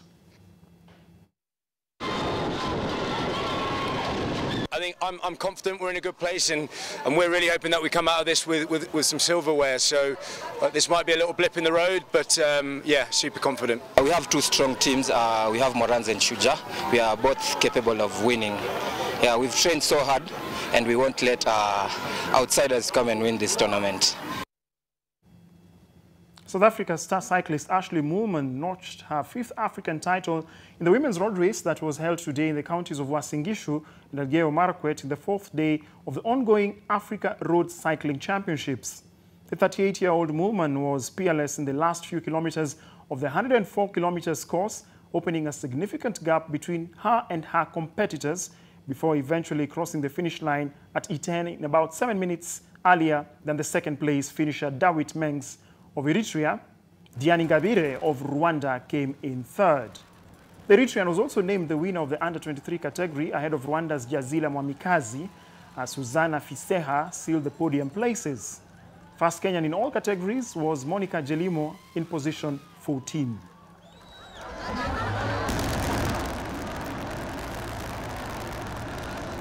I raced in Eritrea in 2011, and it was one of the most special memories I've ever had on the bike because of the support in Eritrea. I've never been to Rwanda. I hear it's also really amazing there, so I can't wait for the World Championships next year. But Kenya, it's also amazing, like really incredible to see the support out there today. And it's and now I know why it's called the home of champions. Also, we move forward to make sure that we support clubs that are established from the grassroots. It's a perfect organization. The race was safe, perfectly organized with all the technologies, but more importantly, the enthusiasm from the people was really amazing to see. So well done, Kenya. That's a great organization. The national handball champions Ulinzi Sharks easily dispatched Kenyatta University's Vampires 33-21 in the Women's National Handball League at the Nyayo National Stadium outdoor court. The Vampires were top of the standings heading to the weekend, level on points with 3rd place Ulinzi Sharks on 4 points, but had played an extra game. Ulinzi, on their part, were determined to clinch the maximum points, and the attack was led by Karen Lutegea, who top scored for the military side with 8 goals, as Sharon Muley scored 6 in their march to victory. Dorcas Wanjala produced the highest amount of goals for the Vampires, scoring 8, but it was not enough to secure victory. In the other game, former champions Nairobi Water hammered JKU Art 41-9 in the encounter. In the men's category, the Desert Scorpions stung the Citizens 43-35 as NCPB caged JKU Art Tigers 51-20.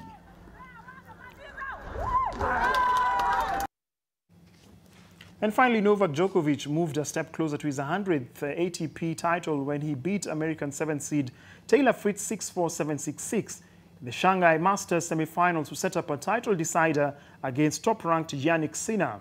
Early on Saturday, Sinner secured the year-end world #1 ranking by beating Czech 30th seed Thomas Machak 6-4, 7-5 and becoming the first Italian to reach the final. Djokovic, the 24 times Grand Slam champion, will play his 5th final in the tournament's history, looking to claim his 100th ATP title as well as the 5th Shanghai Masters crown.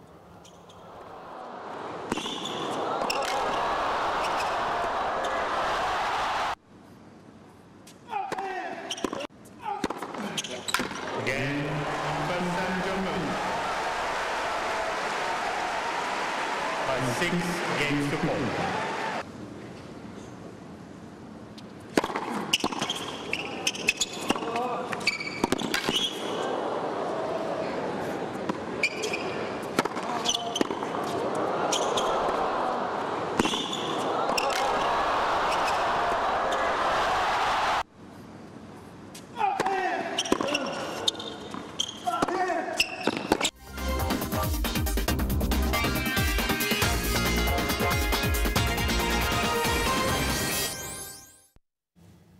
Well, that's the sports update.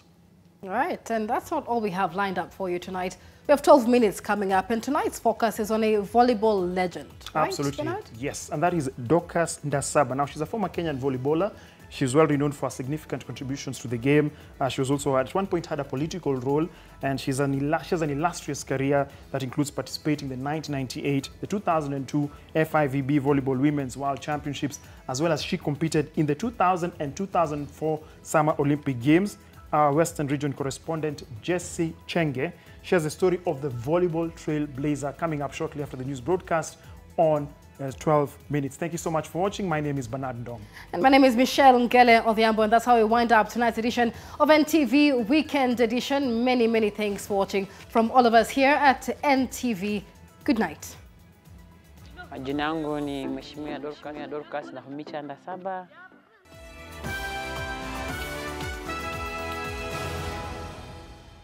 Jina Ndasaba kuenda kujulikana iende ulimwenguni kote kwa sababu ya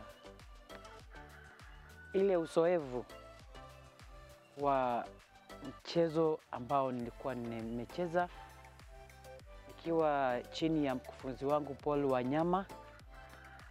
Saizi ni mwalimu huko Lugari, na hii ni mchezo ile iko ndani ya damu, sio ile ya kwenda labda niombe. Hii ni mchezo ambayo nimezaliwa nayo, sababu nilikuwa naruka high jump na kucheza leg ball. So ilikuwa ni mchezo ambayo iko ndani ya maisha yangu. Babangu alikuwa ni footballer, sasa mimi nikazaliwa volleyballer, and that's why volleyball has been my game.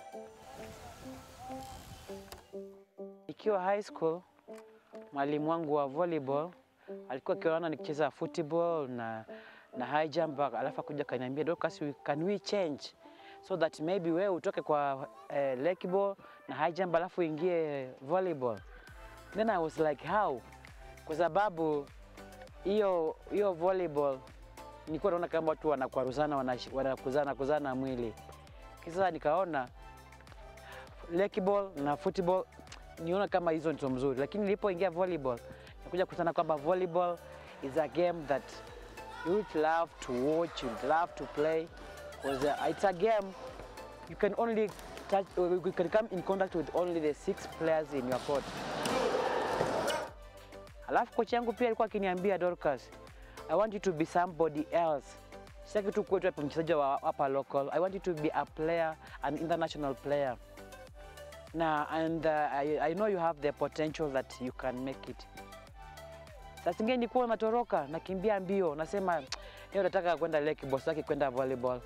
Nikitoroka ananifuata, anasema, ananirusha, you have to come back. Na iwekelea manani mpaka siku ya mwisho nilipoona sasa nimeingia kwa timu ya club ya Nzoia Sugar Company. Hapo ndio niliona sasa kumbe mwalimu alikuwa anamaanisha. Nikiwa Nzoia Sugar Company, I was just like an S player, bado tu mchezaji wa kucheza left, kwa sababu sikuwa nimechifunza position zote za volleyball, the 6 positions. Sasa nilipoingia hapo nilikuwa nacheza kama S, anataka only. Sikujua kupasi mpira, but I know how to attack because of my jump. Baada ya Nzoia tukuja tukakutana na Railways hapa Posta Grounds hapa Bungoma. That's the time watu wa Railways were in sport, wakaniambia niende niungane na wao, wanipe kazi na mimi niwachezee. Na mara hiyo mimi niliweza kujiunga na timu ya Kenya Railways 1993. Hapo nilijiunga na hiyo timu, tukasukumana na wao. Timu ya Railways ikakuja, ikaonekana kwa level ile iko juu, lakini bado kuna wale walikuwa wanaona bado hiyo Railways sifai kukua kwa timu ya Railways. Bado walihitaji nisonge kiwango kingine ya juu. Hapo ndio niliweza kuingia kwa timu ya former Kenya Post and Telecommunication team, volleyball team. Nilipoingia hapo 1993 bado, hapo ndio nilikutana na coach wangu Mjapanese anaitwa Desmond Onishi. Na akaniambia, Dorcas, I want you to go to Japan and train. Ngeweza kwa sababu hiyo timu ilikuwa na wachezaji wenye wako na uzoefu mzuri sana wengi. Ikakuwa ni vigumu kwangu, sababu tulikuwa katoka karibu watu kama 30 hivi. So ulikuwa lazima unganganie nafasi moja uende, lakini singeweza kumaliza kufanikiwa kwenda kwa hiyo nafasi. Lakini baadaye 1994 coach mwingine akakuja, anaitwa Sukawara, pia ni Mjapanese. Alipoingia akaniambia, Dorcas, I want you to go to Japan. Na kweli aliweza kunipeleka mazoezi Japan kwa miezi 8. Kuanzia kwa hiyo miezi 8 hapo nirudi Kenya kama niko sawa, nimeiva. Hapo singeweza kushikika na mtu wote. Huko nienda kutrainiwa all positions. I can play right, I can play center, I can play left. That is the S now.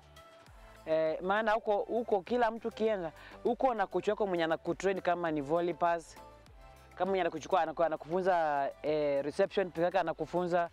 So tulitoka kama tumeshikilia maanani ile yenye nimefunzwa zote, nilikuwa nimebeba zote. Sababu kwa kama ni service nimefunzwa service karibu types 5 za kuserve mpira moja. Alafu niko na mtu ananifunza reception, the standing and the positions, the posture ambapo natakana wazoea kama wana receive mpira. Alafu niko na posture, how many steps am I supposed to take so that I can attack that ball. So hiyo vitu yote tulikuja na tukasema we had to put them into practice kama tumefika hapa kwetu nchini Kenya. Na ndipo sasa tukiona timu yetu pia ikafanya nini? Kwa sina siku kwa peke yangu, we were like 10 people wenye tuko Japan. Like the likes of Ellen Nelele, nilikuwa na Japan, nikakuwa na Rosilida Obunaka, nikakuwa na Maremu Violet, Maremu Doris, wote walikuwa wako pale. So mimi si ati nilienda peke yangu, tulienda kama as a team, tukafanya pamoja. So when we came back, it was a full squad ambayo kila mtu angefanya nini? Angeperform well. And that's how tuliweza kubeba timu yetu mpaka tukafika Olympics mara 2. Na hapo sasa tukaenda Athens Olympics, nikaenda Sydney Olympics, tukaenda Athens. Sasa hizo zote zilikuwa ni ile mchango ambayo tulikuwa tumetoa Japan tukaweka kwa wachezaji wetu wa Kenya ambao hawakufanikiwa kufika huko. Wacha wale wako nje hivyo wameenda kuinua bendera yetu ya Kenya, na wasiangazie wale tu, wache turudi nchini kwetu Kenya, wanache more talents, ili wale wanapo exit kuwe na mwingine anafanya nini, anaenter.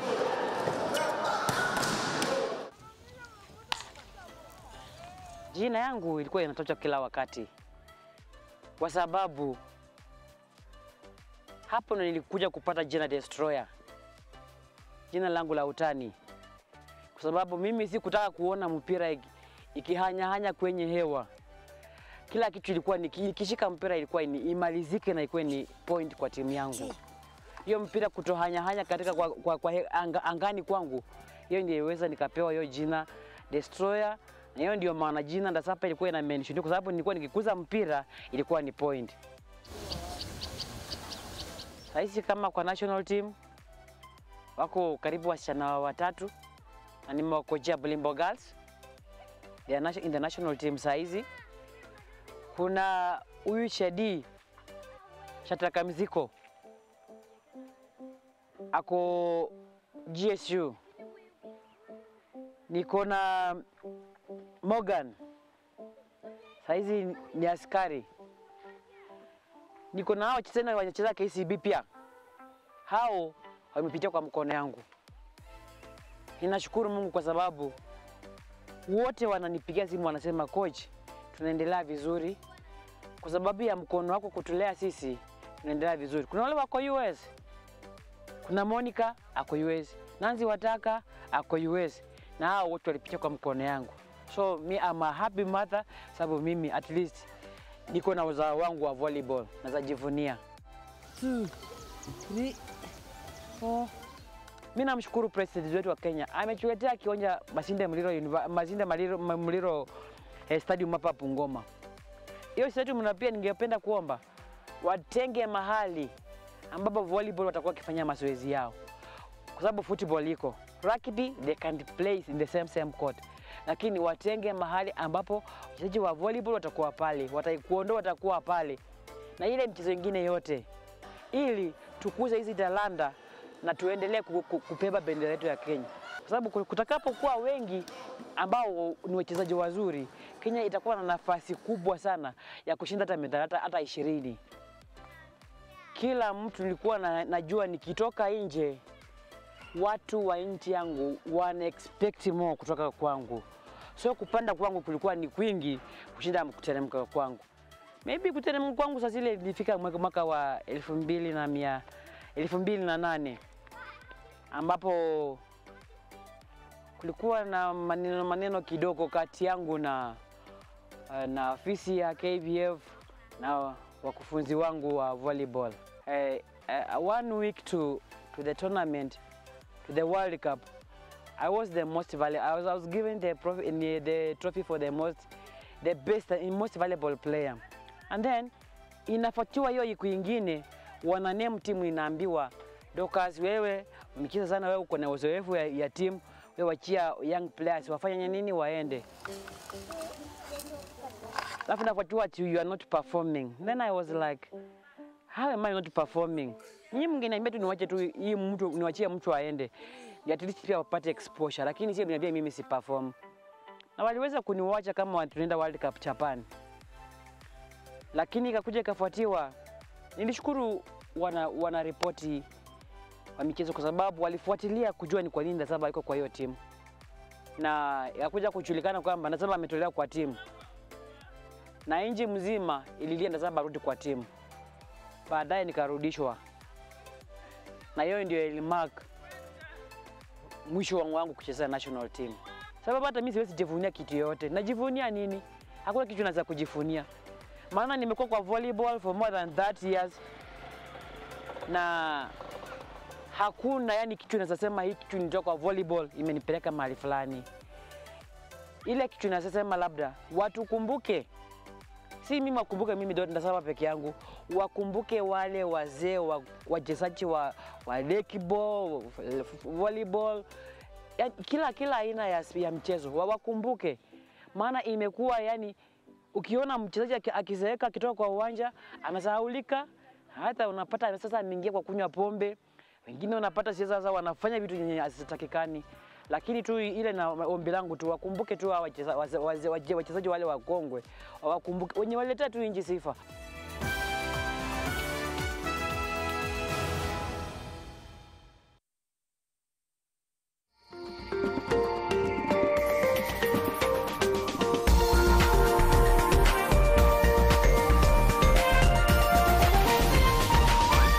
This is NTV.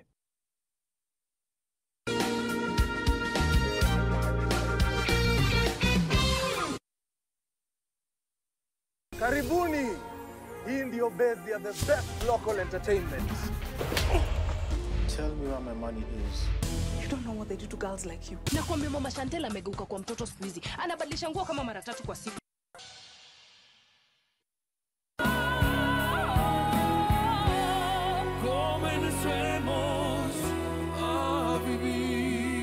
Babies play around and then, oops, Morphix in a absorb like whoop.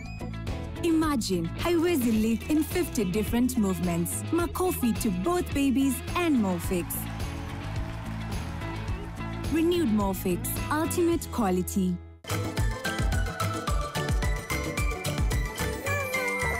New Downy refill pouches, lasting longer than expensive perfumes.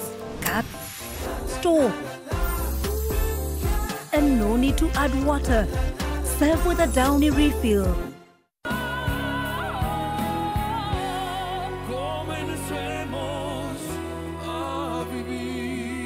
Babies play around and then, oops, Morphix in a absorb like whoop. Imagine, haiwezi live in 50 different movements. Makofi to both babies and Morphix. Renewed Morphix, ultimate quality.